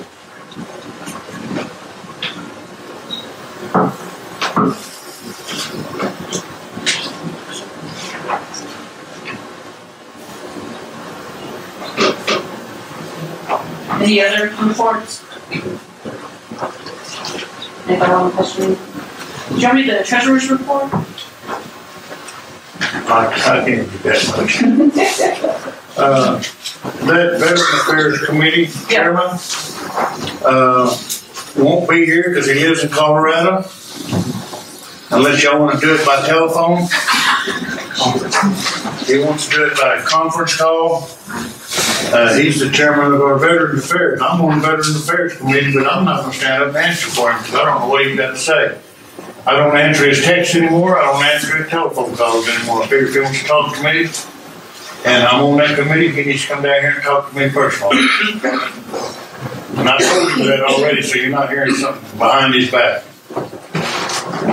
I read the Housing Authority. Did y'all read the Housing Authority report? There wasn't, I don't know if anyone here is from Housing Authority, but there was a thing in there that was talking about, they have a new program that they haven't been able to get information out about. And it was a rental assistance for elderly. I think it was $150 a month. They said that was one of their newer programs. Now, what do they call them, elderly? Yeah, that's their policy. Because one time you're 65, next time 55 now. And run for senior princess, you gotta be at least 50. Golly, pretty soon. My little baby run for it, she's 8 years old. We already have the $200 a month program. Well, in the report, it had one for 200 and 900, and said their new program was 150. Okay. That would be more housing. I'm more the development side, but we already do have $200 a month, and you do get like more points if you're elderly. Yeah. So usually elderlies are already taken care of. But if that's something $150 a month, that's like an extra. I mean, that would just benefit. It was just like certainly it was different programs. I know when I read the report, it had tiers, like from the mortgage assistance to the housing, then it had rental assistance, disabled elderly, and then it had one just for elderly. Just in their note, they had put in there that they needed to advertise it more because, or you know, let the public know more about it because it was underutilized. But I'll pull it up again on a specific. Council knows to ask them a question if they show up. I mean, it's not like a good program, if it's an addition, I mean, not so much in it, on top of if they're getting 200 and they get 150, it's just that if it's a separation, it's more of the elements or something that. Be nice when you get three. Yeah. Maybe the other will be bigger. Any other reports you don't want to talk about? Oh, I did read the Health Advisory Board report. I like that. I like the report. It's really concise. She wants to. Send it to you. They sent it when Valentina sent the packets to all of us. The reports were on it. Oh, okay. Yeah, I think it was like the second stack. Either it was the second stack she sent us. All the reports were on there. And we could ask her, is there any changes or additions to the report that Ms. Larney has provided? If you want it. She can. Yeah. Do you want her to come out? Do you want to? Because she doesn't feel like coming out. She's pretty nice for health. No, I appreciate I read over your report. I really liked your report. Thank you. I liked it. We just want to know if there are any additions to your report since you made it. The president signed the budget for Indian Health Service. There was that pending status before the 15th. Oh, yeah. And so that's happened. I don't think anything else other than that through the end of March. Did you think of anything else that might come up mind that you saw when you read the report? When I read your report, I really appreciated the advocacy that you have for our people. If they come to you with a complaint, you're able to follow up and follow through on it. I appreciate that. And believe it or not, we're not only just doing health issues, but there's also legal matters. And I see it was veterans issues too. Child welfare. And we don't get into the actual detail. We just provide the resources that we know about within the nation or outside of that we can refer them to. And so that's really what we do when we attend meetings.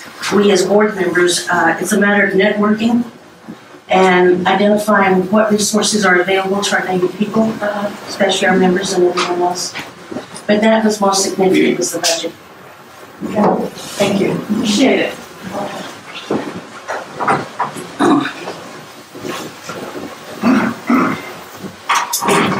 Now we're going into new business for general reports. Right, TO 2019-02, Tribal Ordinance of the Seminole Nation of Oklahoma, amending the Seminole Nation Employment Relations Code at Title 11, Chapters 1, 5, 8, and 11.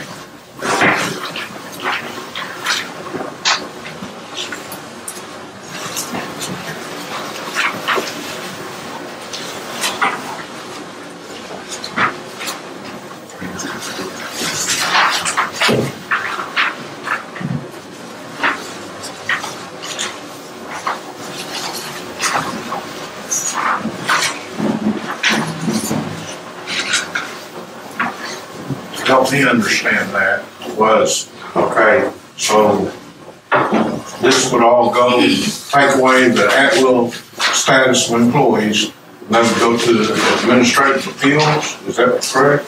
Personnel board in absence of personnel board, then to be administrative appeals. Why do you need a personnel board if it's going to administrative appeals? You got an HR.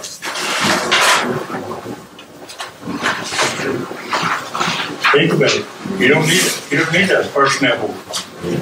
You got an HR, then you got an administrative appeals board. I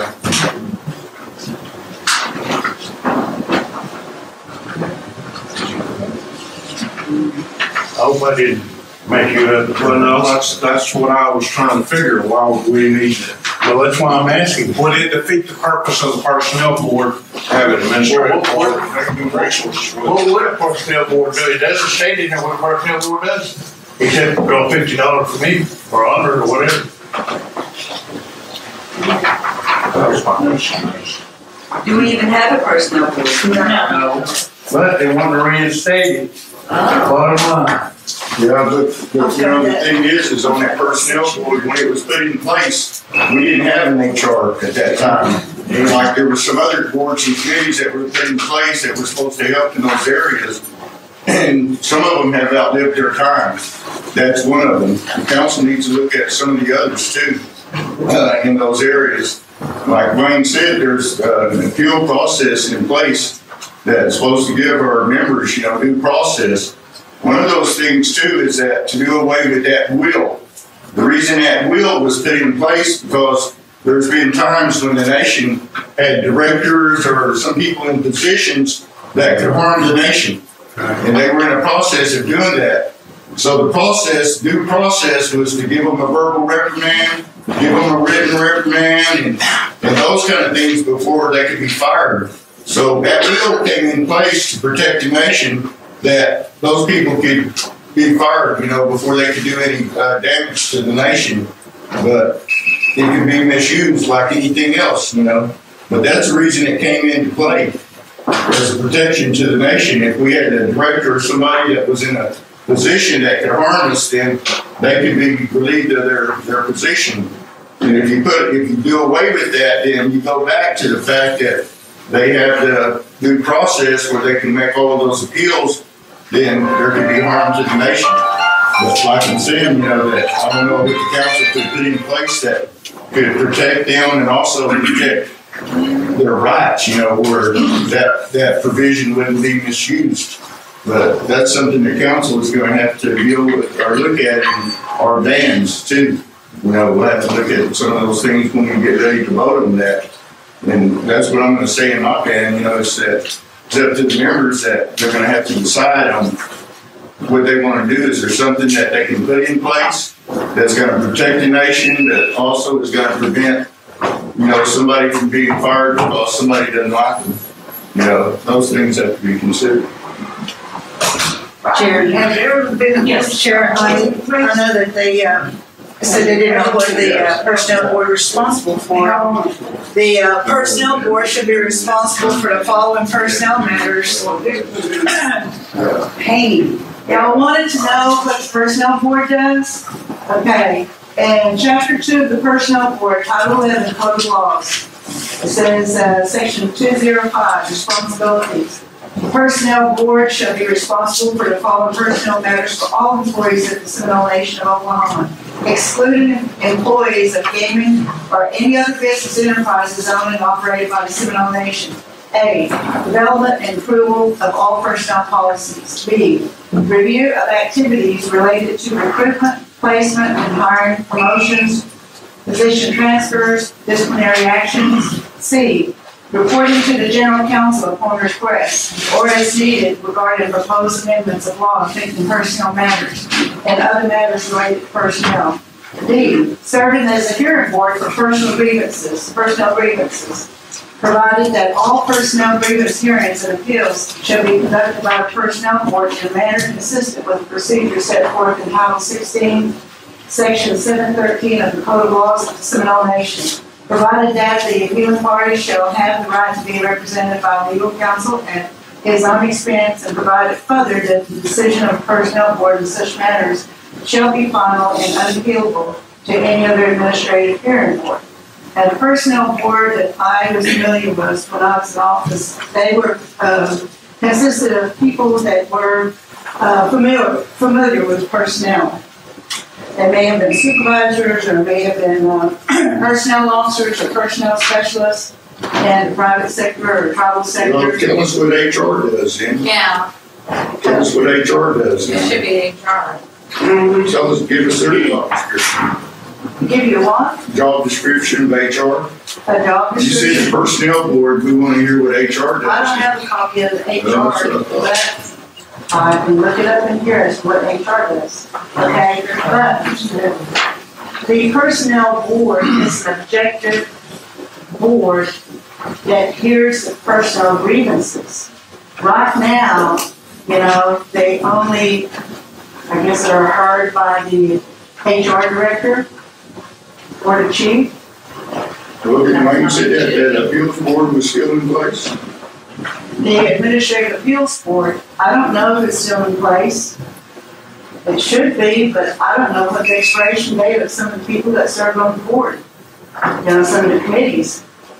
There have been some committees and boards that have not been backfilled, if you will, after the individual's time expires. Well, you got 2019, I think their names reappointed someone to reappoint Regina Langford.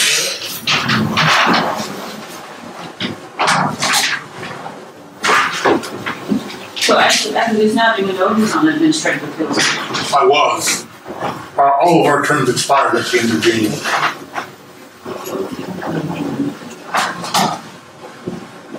Could you give us an example of some of the things that maybe you all heard that's different from the personnel board?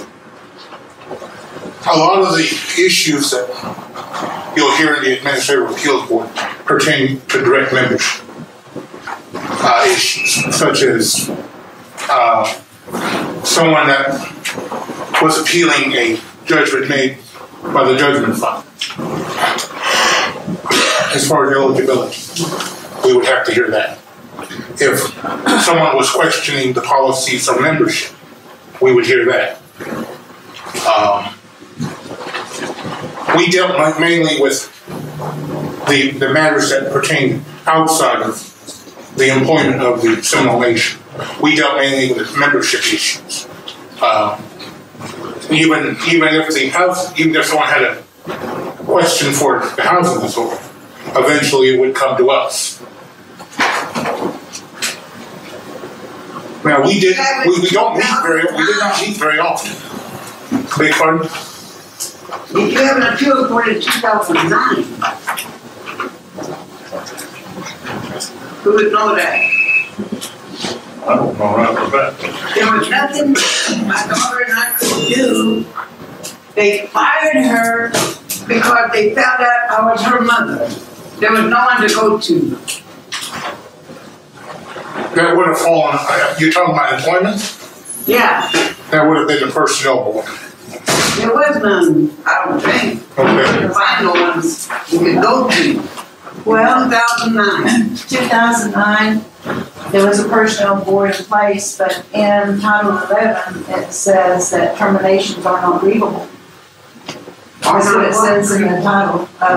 We need personnel board. Because they didn't like how you looked or something. That's how it was then in 2009. And the reason that you would You don't only read determinations, okay? You can read a work situation, disciplinary action that your reading supervisor has taken. Now, there's a number of things that's readable under determination.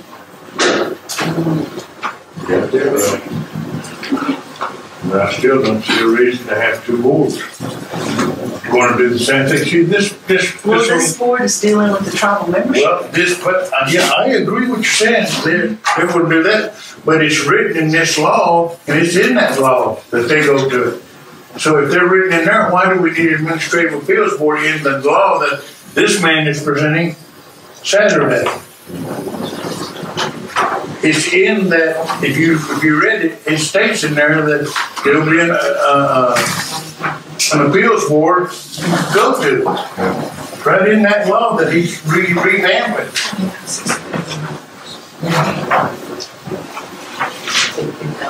That's the reason I'm questioning it, because it not only says you'll have you'll have a personnel board, you'll have an administrative appeals board, but in the event there's no place to go to the HR, you go to the personnel board, you go to the administrative appeals board. It's unappealable to any other administrative. Well, I'm sorry, but I'm just reading the law that's being presented Saturday. I'm not repeating what you saw in 2014.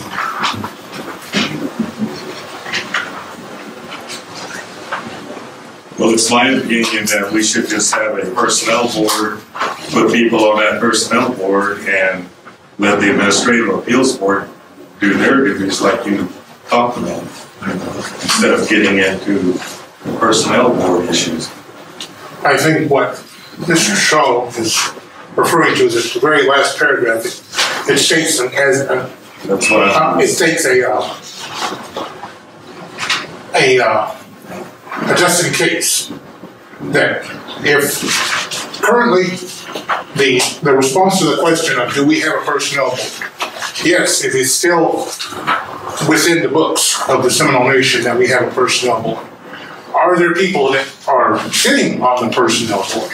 No, there are not. So to say that it's discontinued is not accurate.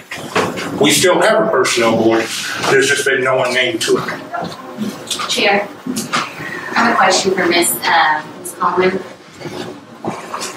And you're reading about what the personnel board does. I mean, don't you, in your opinion, with some of the items you read, isn't that what the HR currently does? So we'd be having personnel board and an HR director kind of doing the same things, and maybe one would rule this way and another would rule another way. Would that present some kind of conflict? Well, what the personnel board does is they're an objective board. I mean, they hear both sides. I know whenever there's any disciplinary actions taken before a person is terminated, it always went to HR to take a look at the termination notice, and also personnel board needs to get it, to make sure it adheres to the current policies and procedures, and also recruitment to make sure that the recruitment is being done in accordance with the Title 11, because there has been some irregularities with the man in the house and the people that come on board, such as the staff attorney. That was not advertised, just like the general counsel had asked it to be advertised first time whenever the budget was approved for that Department of Justice. So the personnel board also makes sure that there is a job description to be attached to the budget whenever there is a newly created position, and they make sure that it's attached to the comprehensive budget for the department in which the position is going to be located. There more or less provides some oversight. And there is division between the personnel's duties and how they operate with regards to HR. Well, I don't know, I kind of see it as kind of duplicating some of the stuff in a way. Why couldn't you know, like Rodney was saying, the personnel board was put in way before we had an HR. So once we brought the HR in, why didn't the personnel board kind of maybe get revamped on what it actually does? Because how active was it? I mean, it sounds like it's supposed to be pretty active, but when your band representative, Mr. Ferrani, was on there, I asked to attend, and he said, oh, we rarely have meetings. So it made it sound like that wasn't really even an important happening personnel board. Because I was like, let me know the next days ago. Well, yeah, we have one in a while, but when we do have one, and then I guess they called one, and didn't even have enough to have a quorum. So it didn't seem like it was a very functioning board at that time. Well, maybe they didn't have the grievances or, volume of grievances then. Well, they're not just doing grievances by what you just read. I mean, there was several other duties that I still kind of, in my opinion, I see that that's why we have an HR department in place. I mean, so that's just my comments. Well, I got something to say. All right, if the chief fires somebody and they go to HR, HR is under the chief, so there's no guarantee that that employee is going to get a fair shake. If the chief fires somebody, it's gotta be a just cause. I'm sure that the chief ain't gonna fire someone without a reason. It's been done by the and that's not always the case. What I'm saying now, though, they got everything written into the personnel board, appoints the personnel board too, just like it does the HR, but HR is hired. Okay, now, if I was fired over there, it said I can go to the HR director. Whether the HR director agrees with me or not, I got one more step forward to this. I can go to the administrative appeals board, which is totally done by. But they want to put another personnel board. There's another step that's going to take another. I'm going to be out of work 3 months before I ever get hurt. And so I might as well, just give it up and go do what I'm wanted. And that's what. But if you got this, go to HR. Put a certain amount. HR has 5 days to answer you. You have 5 days to appeal to the administrative appeals board, and they have to give you an answer within, say, 10 days of your appeal process. You can get it over with. That way, I'm out of work only a month and drawing unemployment or whatever I can get for a month. Then I can go back to work at my job if the administrative appeals board says, okay, we agree with you, chief, you can't fire this person. So do we have an administrative appeals board in place right now? Yes, we do, because we're reappointing one right now on this 2019-19 student. They're reappointing one. And the administrative appeals board has met. They met one time that I know of over an enrollment issue. Yeah, but there is no administrative appeals board.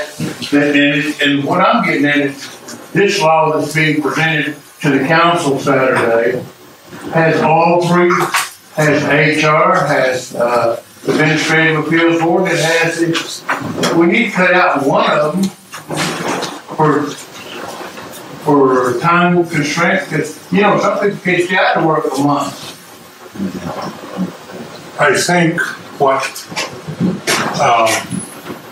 the idea is, well-intentioned as it was, is it presents the, as I said, the what if. The way this works out is if an employee has a grievance, they go to the personnel board. However, if we have our current situation, which there is no one named to the personnel board, then those grievances do go to the administrative appeals board. If there are people named to the personnel board, then the administrative appeal board plays no part in this whatsoever. Once the person goes through the personnel board and their appeal plays through the process there, they have no further appeals beyond that. The only other option for the what if there is no one named to the personnel board, would be to name another party to make these to go to, should there not be a personnel board. And there's really only one other option for that, and I find that more distasteful than I do the Administrative Appeals Board, and that is those complaints would go directly to the council. I'm not a big fan of this idea, that last paragraph that states, if there is no personnel board, the appeals would go to the Administrative Appeals Board, because that's not what the Administrative Appeals Board does. We have always, they were created to concentrate on issues outside of the employment of the Seminole Nation. So that's not what they do. They should not be addressing those issues. But the only other group that could possibly hear issues like that, if the personnel board is not in place, is the General Counsel. So it's an either or. Mr. Chairman? First of all, I'd just like to say that, we talk about money and we're in a holy savior now. Here we want so many committees and so forth to pay them $100 every time they have a meeting over nothing. Okay? We talk about personnel board, we talk about appeals board and all that. Be blunt with y'all. If there was a personnel board and all that, and we did have an HR, how come the personnel board member was never utilized in the past 10 years? We hardly had anybody with a personnel board, okay? But they were having meetings getting paid $100, okay? You talk about appeals board and all that. Back in the year 2015, when the 4 girls got terminated, how many of them went to the personnel board? How many of them went to the appeals board? Hardly no one, okay? They want to keep it hush-hush and all that. Now the matter stands in eastern Oklahoma in Muskogee. That's where the charge is at, okay? Since 2015. And what's today? 2019.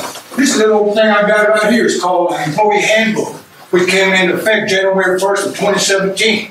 That's about 9 months before the new chief came in. Did you know when the new chief came in? Oh yes, of course. The ad will was used. Did you know that half of those people that were left on ad will should have left 10 years ago? And we still got some that needs to go, but now since they kind of quit using the ad will, all the chief can do is suspend them. That we can do. But the fact still remains that y'all have to keep in mind, okay? People that have done a crime here, Seminole people. Justice has not been served yet, has not been done yet. The reason why? I believe a lot of people look at what you call statute of limitation. What that means is they're not pursuing it. Nobody's pushing it. And then when time comes for them, statute of limitation, hey, they're scot-free. Everything's acquitted. No charges. They got a clean record. And did you know they can come back to work? We've got too many friends and relatives that try to look out for others, even if they commit a crime, okay? If it was my brother or my sister that committed a crime, hey, that person needs to go behind bars, adios, okay? I'll let them go. That's the type of person I am. Let's be honest, okay?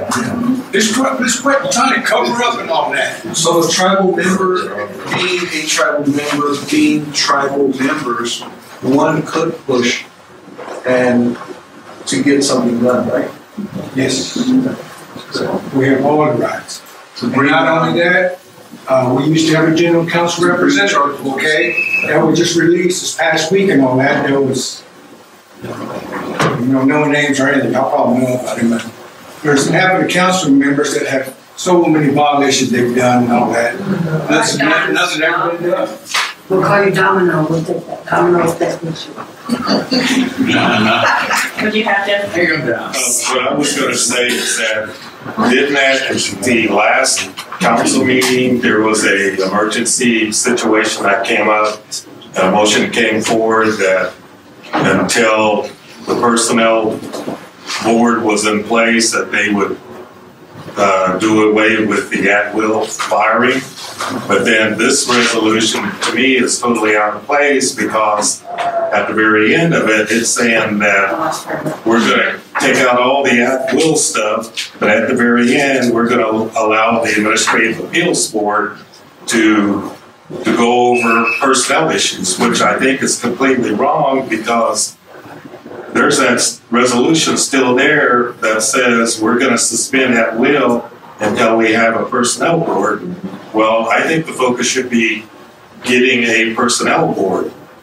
And if you're going to go through here and strike out all the at wills, to me, that's wrong because you're looking at the other equation, which Charlie just said. You have somebody embezzling from the tribe. The tribe is supposed to protect their assets, but if somebody's embezzling or stealing from the tribe, they should be fired. They shouldn't be allowed to keep working for the tribe. Exactly. It's just cut and dry. Well, there's policies in place if you're violating, tribal law or something like that. The at will is just, fired without any reason. Somebody's stealing with obvious reason for termination. Right. So that really, it isn't protecting the employee that's doing something wrong. That depends on how many you have, whoever, you don't like the hand that feeds you thing. It's just like that. You know what I mean by that? No. You don't know what I mean by that? How is that person, they're just gonna get rid of that one. You know what I mean? Because the rest aren't gonna go because they're too afraid of that other one. And they just sit there and they shut their mouth and they don't speak up for what they think is right. And they just let everybody run over them and they just sit there like a doormat because they wanna get their little paycheck unhonestly. That's it. That's all they do. All of them. Isn't there a couple being turned into the law enforcement already? That they're being possibly brought charges for?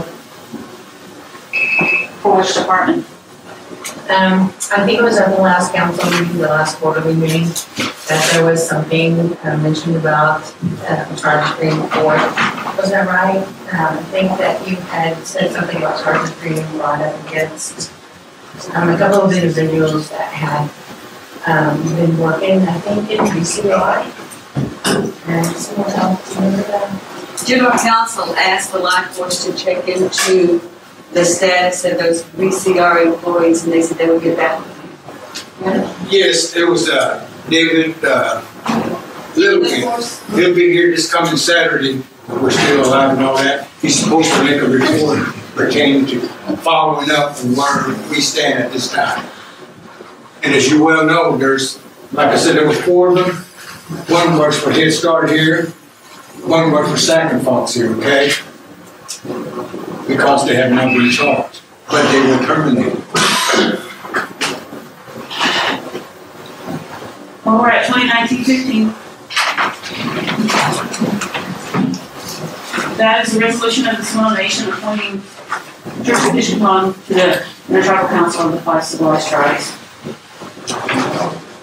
We have, how many applications? I'd like to just go ahead and dispense with all these people that are going to be appointed or reappointed, for the exception of this one there. I know everybody on here except for Audrey Tilly. Anybody know this lady? Back there. She works at Tinker. I think she Van. She works at Tinker. She's the secretary to the general there. Very nice lady. Lady, maybe.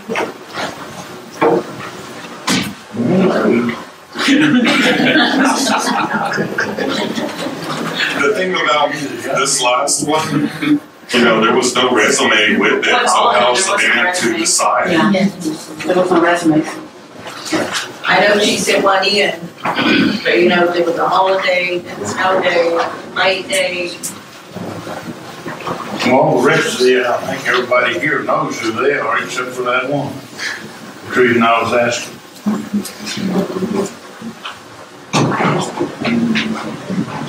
So I'd like to dispense with that if there's no objections. Any objections? No. Budget 2019-18, that's the improvement and modification of the child care budget and FY 2018 comprehensive budget. Have you looked that over? Everything okay? I'm believing you, Brian. I printed it, but I didn't get to look at Are we gonna pass the whole budget this time or a part of it? Cause I'm gonna hurt my people. And John Pedro, I'd like to speak to that budget's not being done. Our general counsel, in their infinite wisdom, had a group in there that are causing our 112, 212, whatever it's called, and hampering the progress of the nation. When in all reality, it's their duty to approve budgets according to the Constitution. The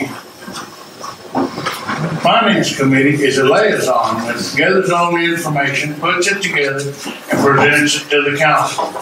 Once the council has it in hand, it's their job to disseminate and do whatever they need. I don't like this person's raise, I don't like this person, to cut those raises down and modify those budgets as they go. So these budgets can be passed in their absence. But our general counsel aren't doing that. They're not following through with what they're supposed to be doing. They're depending on our Constitution. I won't say ours because it's not some people's, it's not their Constitution, it's mine. So that's the problem I have with that. We need to, as band chiefs, need to emphasize on our band reps that, and let our band know. Read that part, it's right there in the Constitution, black and white, that it's up to the council to do all the budgets. And they're not doing it. Under the child care, when I look at their budget, their justification for the modification, it's just they have an increase in their fiscal year 2018, and it was the largest single year increase in the program's history. So they got an increase. The total amount of funding becomes $2,476,048, and their plans for the increase is to the Ottawa Center. There's a line item for construction planning at Ottawa. There's like kitchen supplies, security supplies, office supplies, printing services. I think the main thing is. What about personnel? Ottawa. No, in their modification, the only decrease I see in there is because the tribe got a new healthcare plan. And so most of the budgets all had decreases on them. Well, but there's no increases.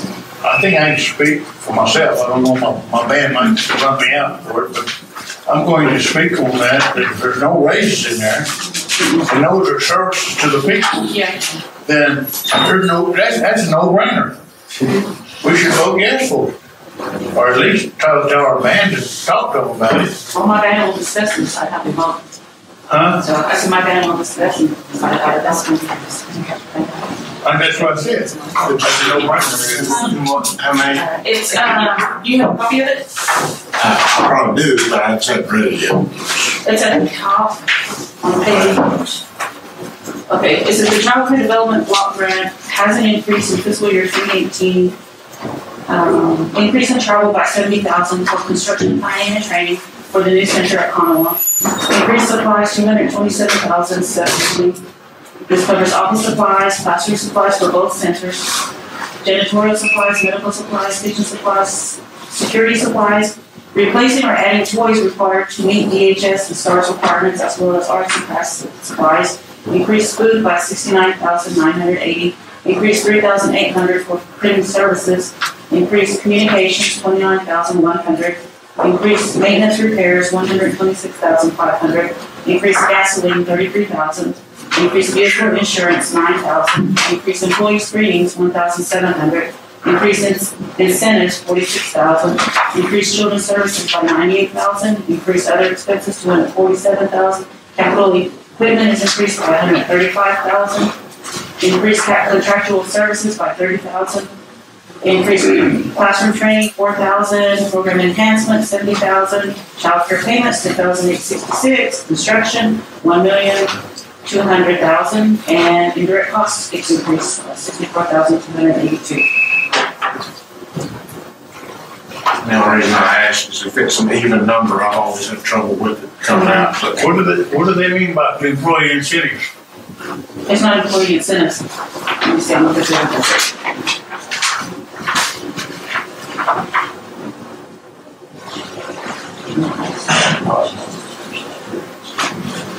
Well, that's a pretty good amount of money.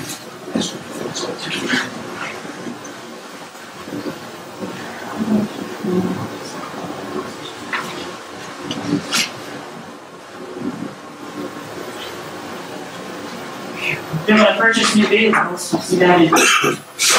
And they want to increase $33,000 in gasoline. Because they're getting new vehicles. And new vehicles ought to use less gas than the old ones, so why do you want to go $33,000 more gas? Unless they're gonna fill my vehicle and your vehicle and everybody's vehicle when we need it. Maybe they think the price of gas is gonna go up. Under Trump, it will. it's great. I mean, But just by seeing that part of it, kind of questions the whole thing. Yeah, but that's squandering money. You might use 15,000 in gas or 20,000 in gas. The other 13,000 goes into that building that they're going to pay for those kids. That's services to our people. That's why we got to look at this stuff. I think that's what Larry was trying to say, is we gotta be more accountable for what we do with each dollar and put it to work. I agree. Yeah, they went from 2,000 for their, and they increased it by 33,000 to make it 35,000 for gasoline and oil. A lot of gas and oil. How big is that? How big is that expansion? Huh? How big is that expansion? I think that goes back to, we haven't seen the plans. Well, they've got some plans for it, but it's going to be right out there in front of the truck, from what I understand. I don't know how large the expansion is going to be, but they say it's going to be equivalent to the one down here in Seminole. Well, if it's gonna be big, then that's quite a bit of money. That's what I'm saying, is it gonna be that large for it to justify that amount of increase in that money? Fuel money? Yeah. Is that gonna be like for school buses going out and picking up those kids? And that's what I'm saying, are they looking at a big increase in, Enrollment? Yeah. I don't think child care has buses going out and pick up child care kids because the parents have to bring them. Not where I live. I tried to have my 4-year-old in one of these programs, and they wouldn't go to where I live because I was out of boundaries when I lived in a Seminole Nation home. But the thing I'm talking about though, he's talking about child care. Child care, the parents are supposed to bring their kids.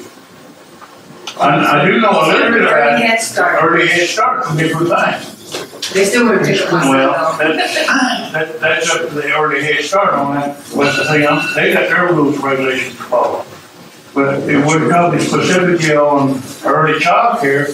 Those parents bring their kids to the center and pick them up. And so they're not out any gas, they're not out any oil. Only time they would be is if a child got sick and the parent didn't have a way to get there, and they might transport that child to the parent's home. That would be it, other than that.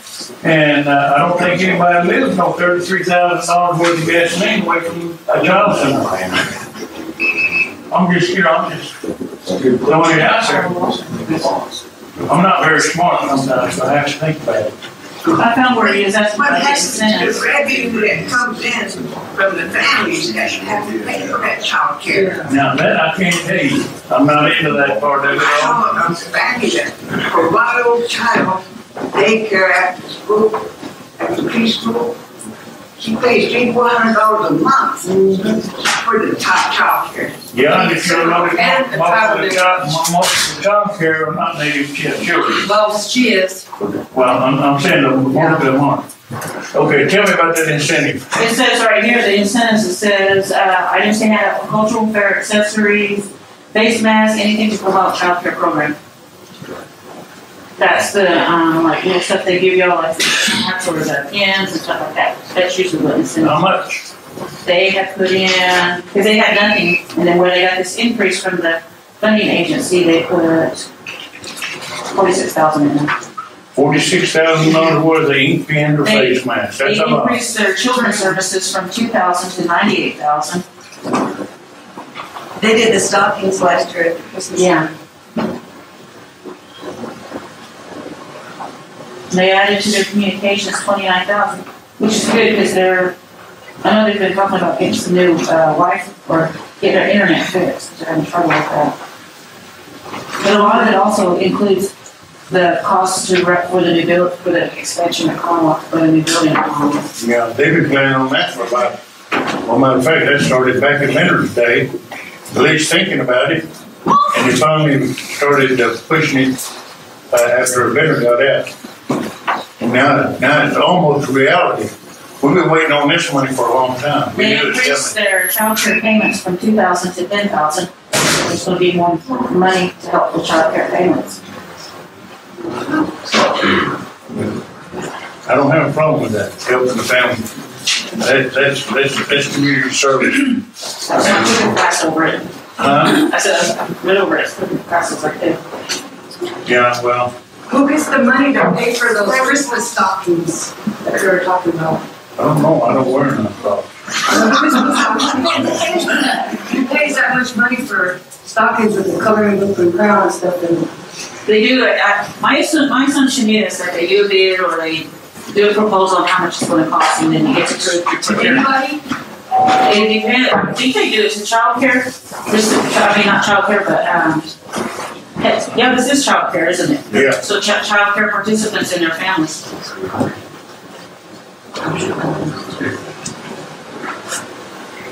So we moved to 2019-21. Charter resolution of the General Council of Seminole Nation of Oklahoma authorizing the initiation of removal proceedings for Chief Gregory P. Joko.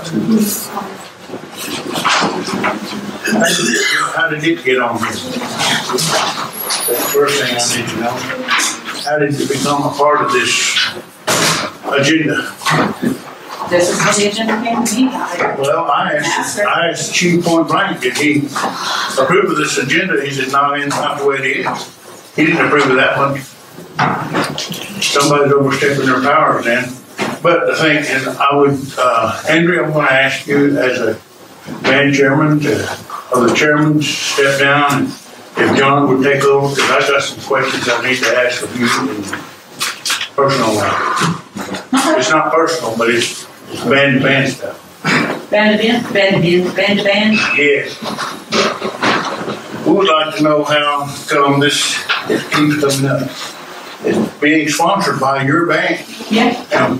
And nobody knows. Well, it says Thomas Jehovah, it doesn't say Mr. Carter. Nobody says Thomas Jehovah. It's still coming from your band. I'm not, and does your band tell him he can't do this or can do this? Have y'all had band meetings with minutes and paperwork to show that he's allowed to do this? Well, on that part, I can't say.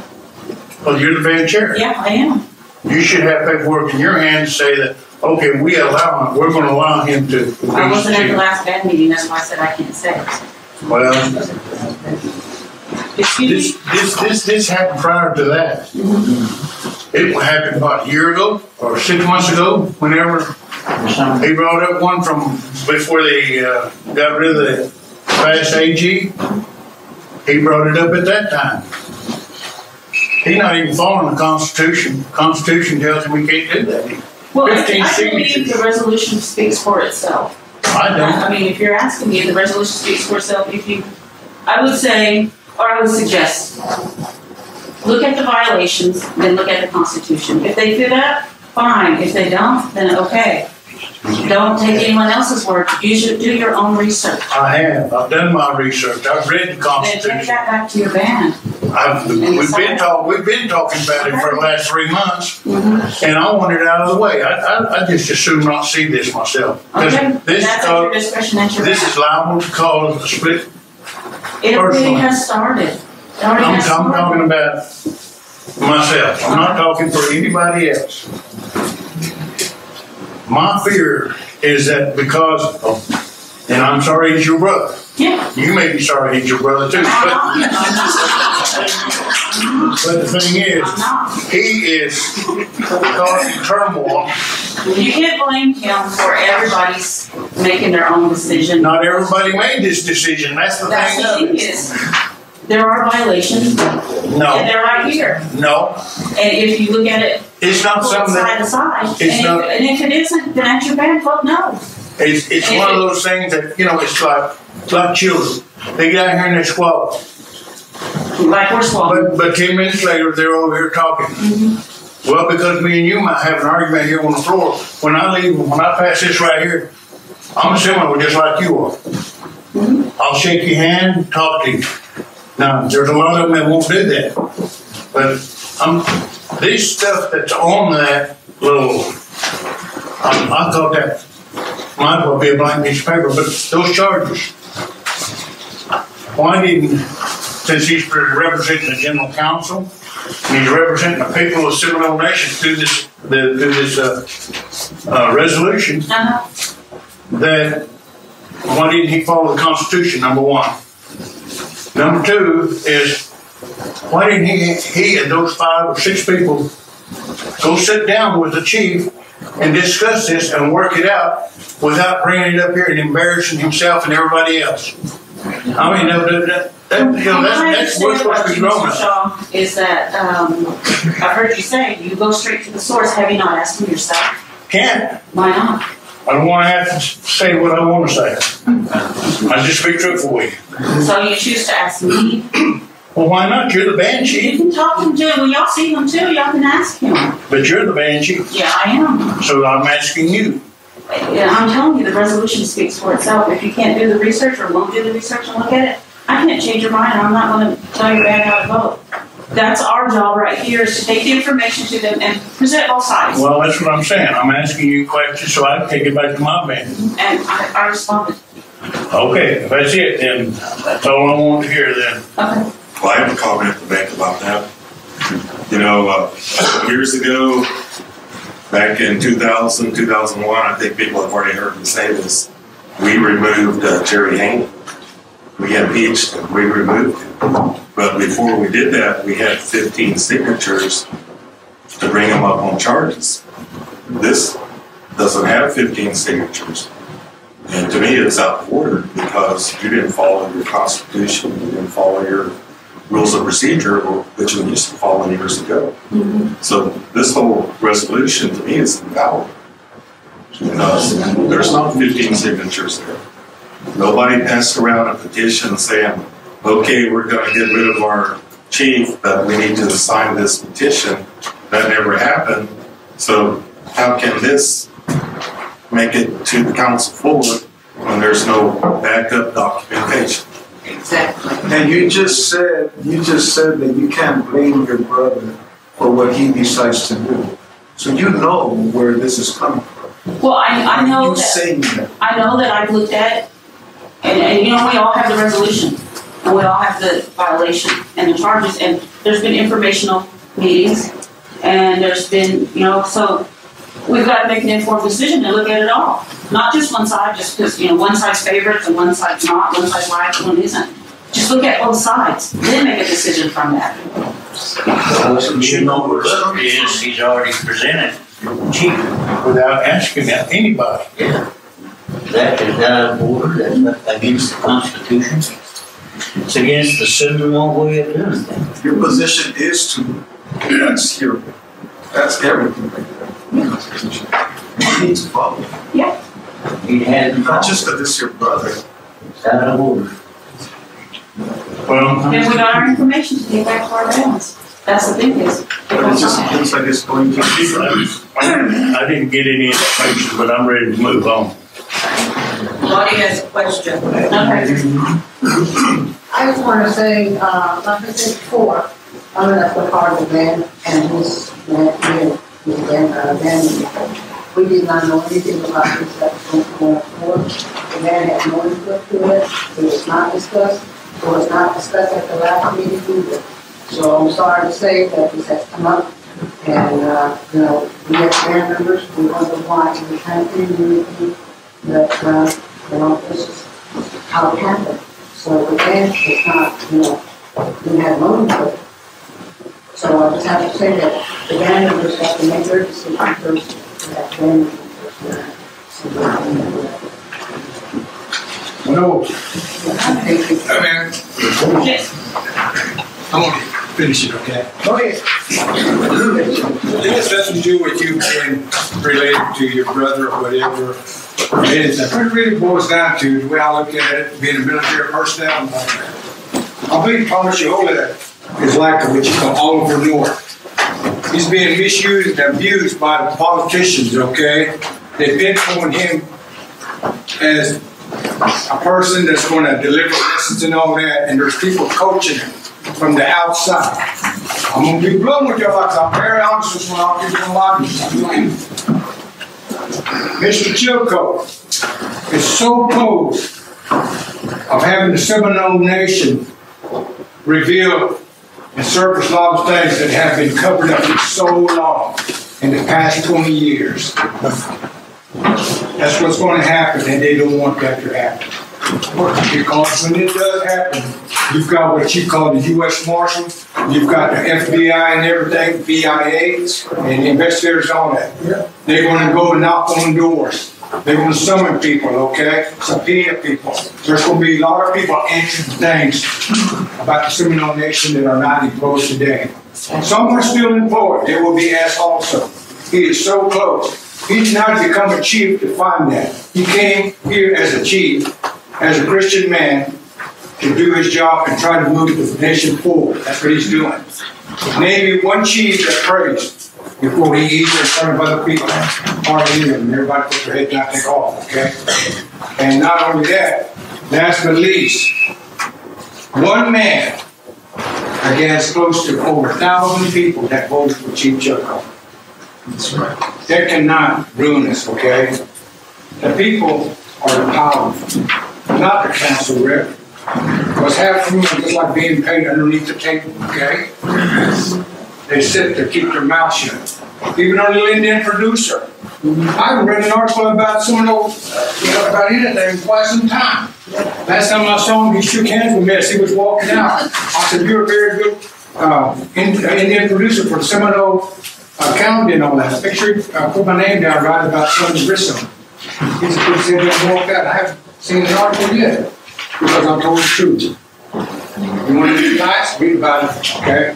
But anyway, we don't know what's going to happen, Saturday and all that, but it was done wrong, improper, and if that's going to fly, then half the council people that sit around here, they should be charged also.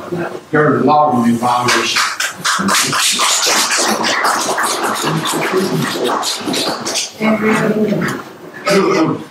Oh, yeah.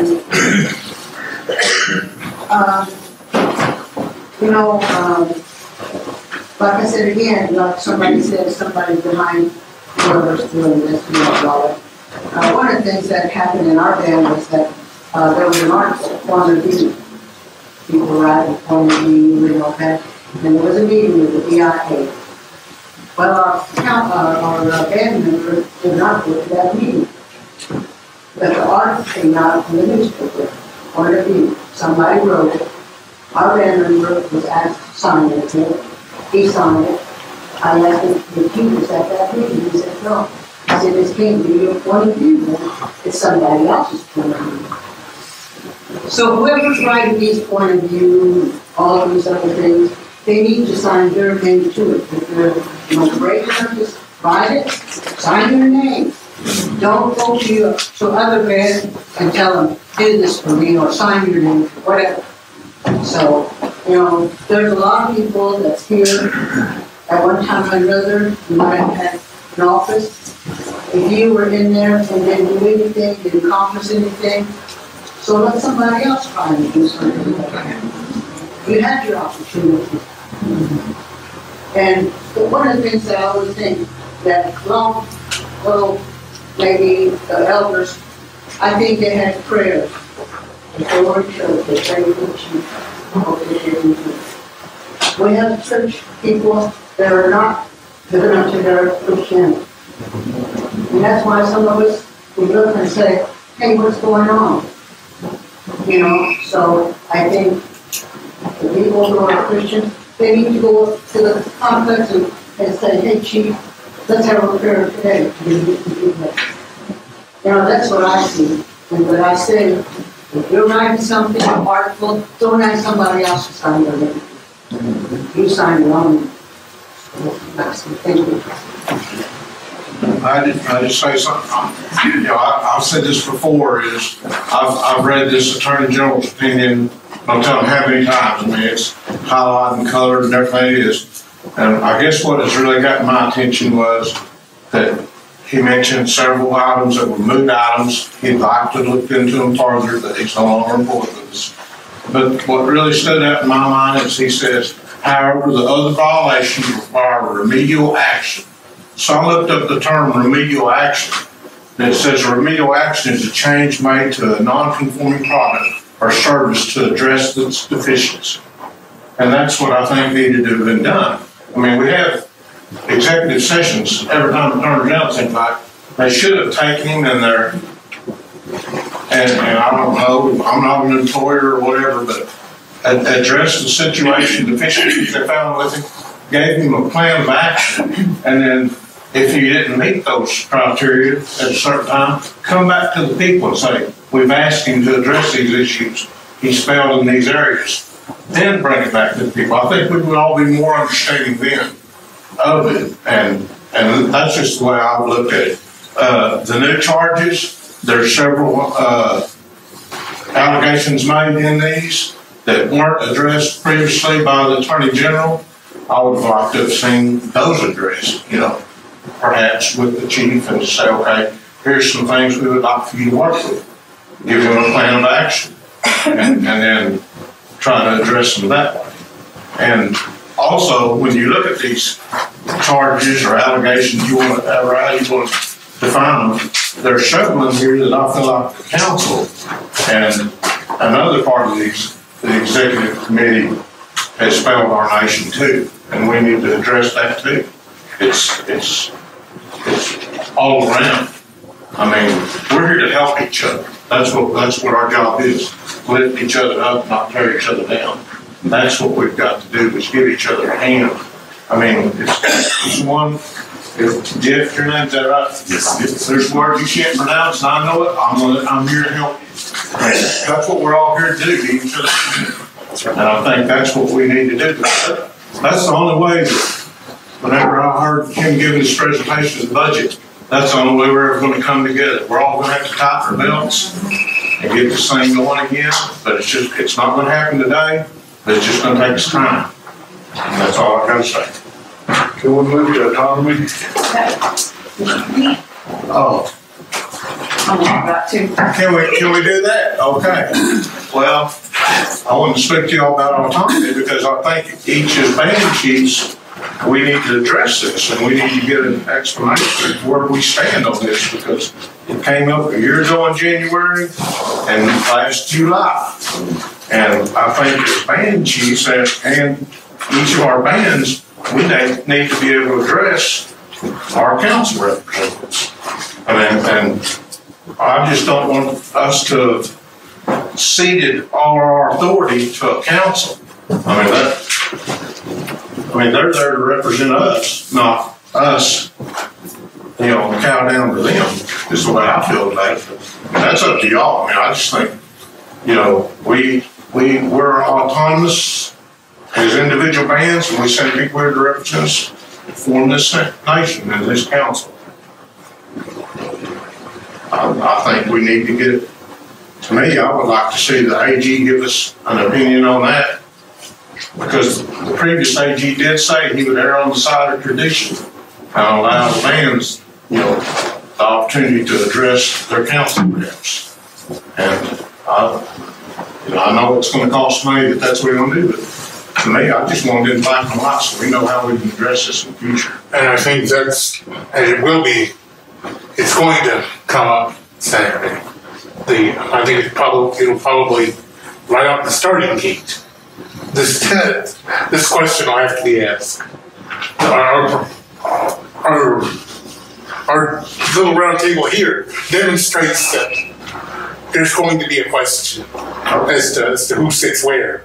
I just think I'll stay for years past, and that's what, we've remained in suspense all that time, not knowing the direct answer to that. And if it's resolved Saturday, I'll be more than happy to just finally addressed. Attorney General has released a memo, but that pertained to this previous issue. But it did reference officers, which the officers are stated as the chief, the assistant chief, and the general counsel members. Now, absolutely right. Last Attorney General did provide for autonomy of the bands, and the Chiaha band is one of those bands that are ruled by. I want to see how many people actually, go back to that history. But from the minute I became involved with my band, I've been, reminded of this word called the unwritten bylaws, which are traditional ways of we're supposed to guide ourselves. And that's in our bylaws. That's our bylaws. That we're guided by the unwritten laws, and that means we're guided by tradition. And we are very much in favor of, that the band has the autonomy to do what we've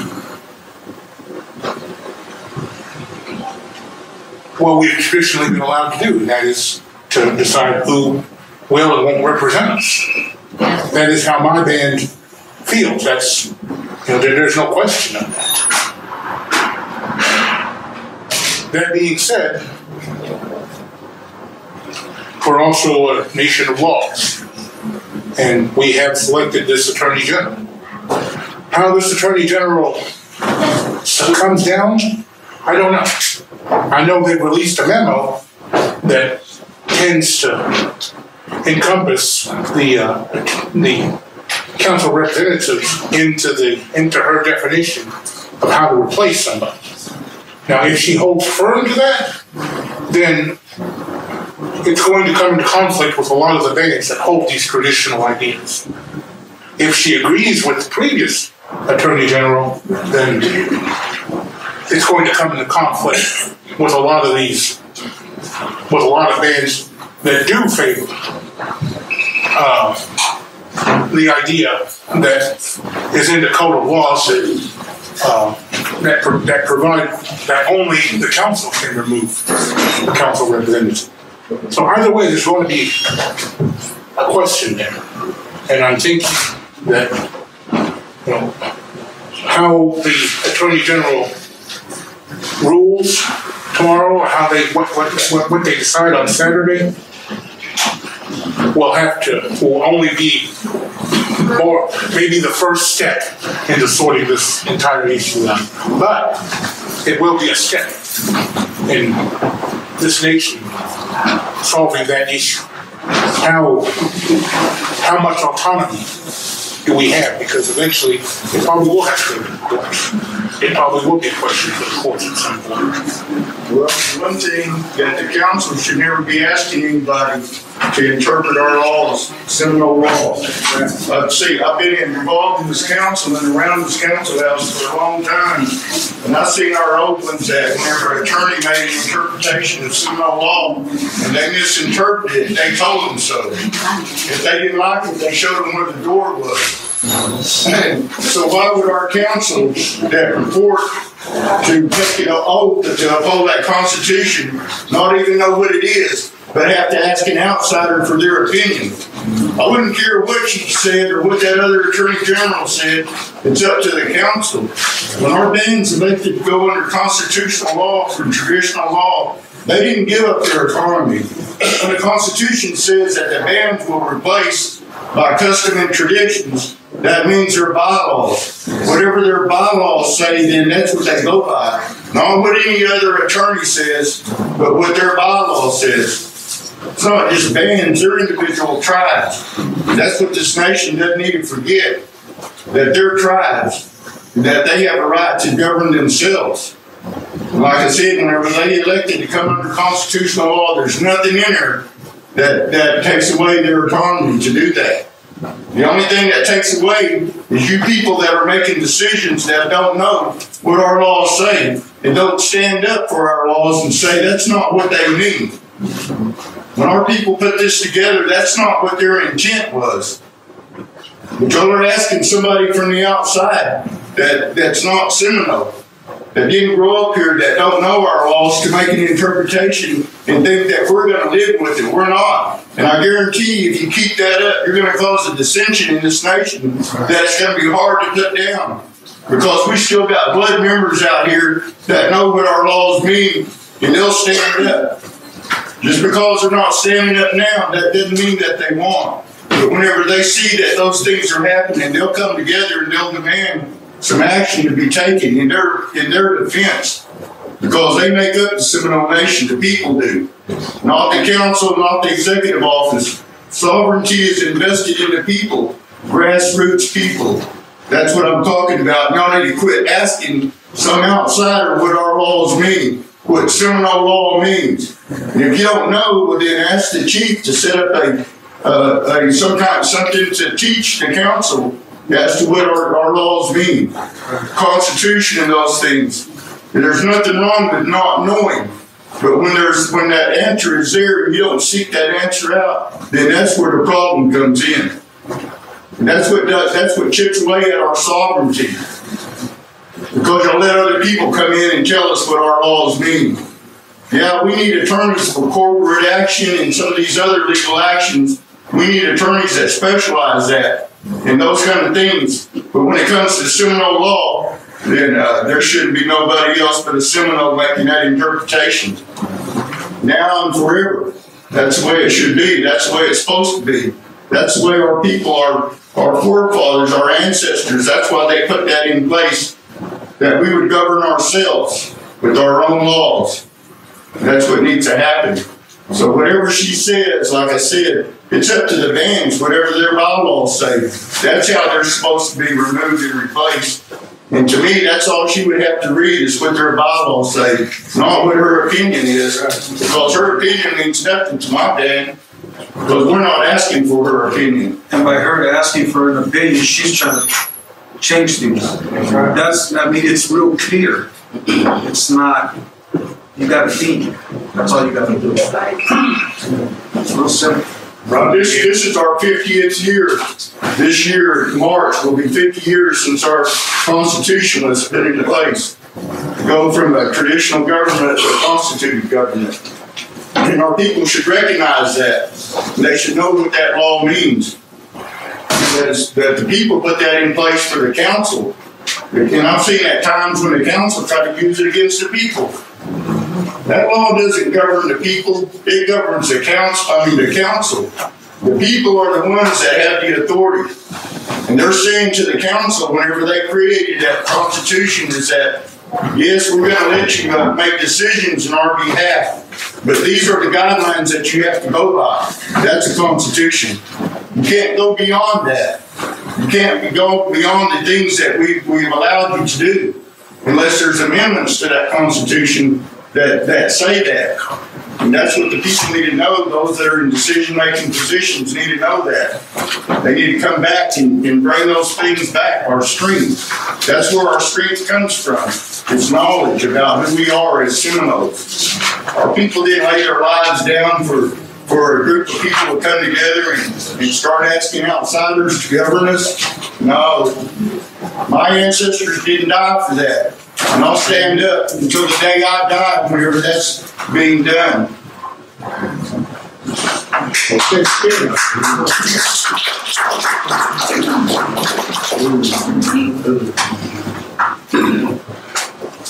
didn't say I disagree with any of that. I was just stating that it will have to be a question that the council is going to have to sort out. But the council doesn't have any right to vote or even make a decision. It's the band that decides, not the council. That's right. And our band has already decided. So. Then, like I said, then that's strictly between y'all. My band, the question been asked to me, and I've said that's not for my band to decide. That's y'all's. Y'all sort that out amongst yourselves. The Attorney General's memorandum says he was out of line. What's that? The Attorney General's memorandum says he was out of order. Yeah. No, it's what Rodney said about splitting, and what I said about splitting the tribe is exactly what Rodney was trying to bring home to you. Me and him don't collaborate. I don't even get to see him anymore. You see him every day. Don't see him no more. So, but the thing is, we do need to give it some deep thought. Their band business is not my band business, nor is it the business of any other band in here, except that if they bring the proper paperwork in here, somebody said they got to declare a vacancy. No, they don't. The band declared their own vacancy. And I'm going to ask Lighthorse to be here. So I'm going to be screaming and shouting. And I'm going to have that person or those persons removed if I can do it. If I can't do it, that's fine too. But if they keep disturbing the peace, I'll have them arrested. That's the reason I'll have Lighthorse here. Not to remove them because the chief said so, but because of their own volition to stand up here and talk trash and think they're better than everybody else, or not better than anybody else. But see, some of our meetings are getting a little out of hand, and I hate to say this, but they run over the chief. Chief doesn't know. We have an assistant chief up there that should be assisting the chief. That's what his name is, assistant chief. He's not a twin. I don't care what he says. He doesn't shave his head, and he's too tall. But the thing is, he should be assisting that chief when he knows things. He knows things about this land that we were talking about. He's never informed the chief. Last council meeting, he finally stood up and said, I know about that land. Well, if he knew about it, why didn't he say something a long time ago? Those are some of the things people are starting to ask. How come the vice chief don't come around? Where's he at nowadays? So I'm just, I'm frustrated. I'll be truthful. And I didn't bring this stick to beat anybody tonight. I brought it to pull the hamstring. But I gotta have it for balance. But the thing is, sometimes I wish I'd brought this stick for that reason. Many times. So we're at the end of the agenda. Do we have a motion? My deal with my sister, a white lady died with my vegetable clock. So what I will ask. We have this house going to close town break. I don't think it's ever thought that you said that we should give them this and thank you for all those that have attended and voiced their opinions. And we just pray to they don't further that as we are members of the Seminole Nation that we will be time that the decisions that we made we just never continue. I just pray that you just be with this meeting on Saturday and just bless that day that you brought them. Just ask us as we part and we just keep traveling and worship each and every one. This we just ask in all the precious name.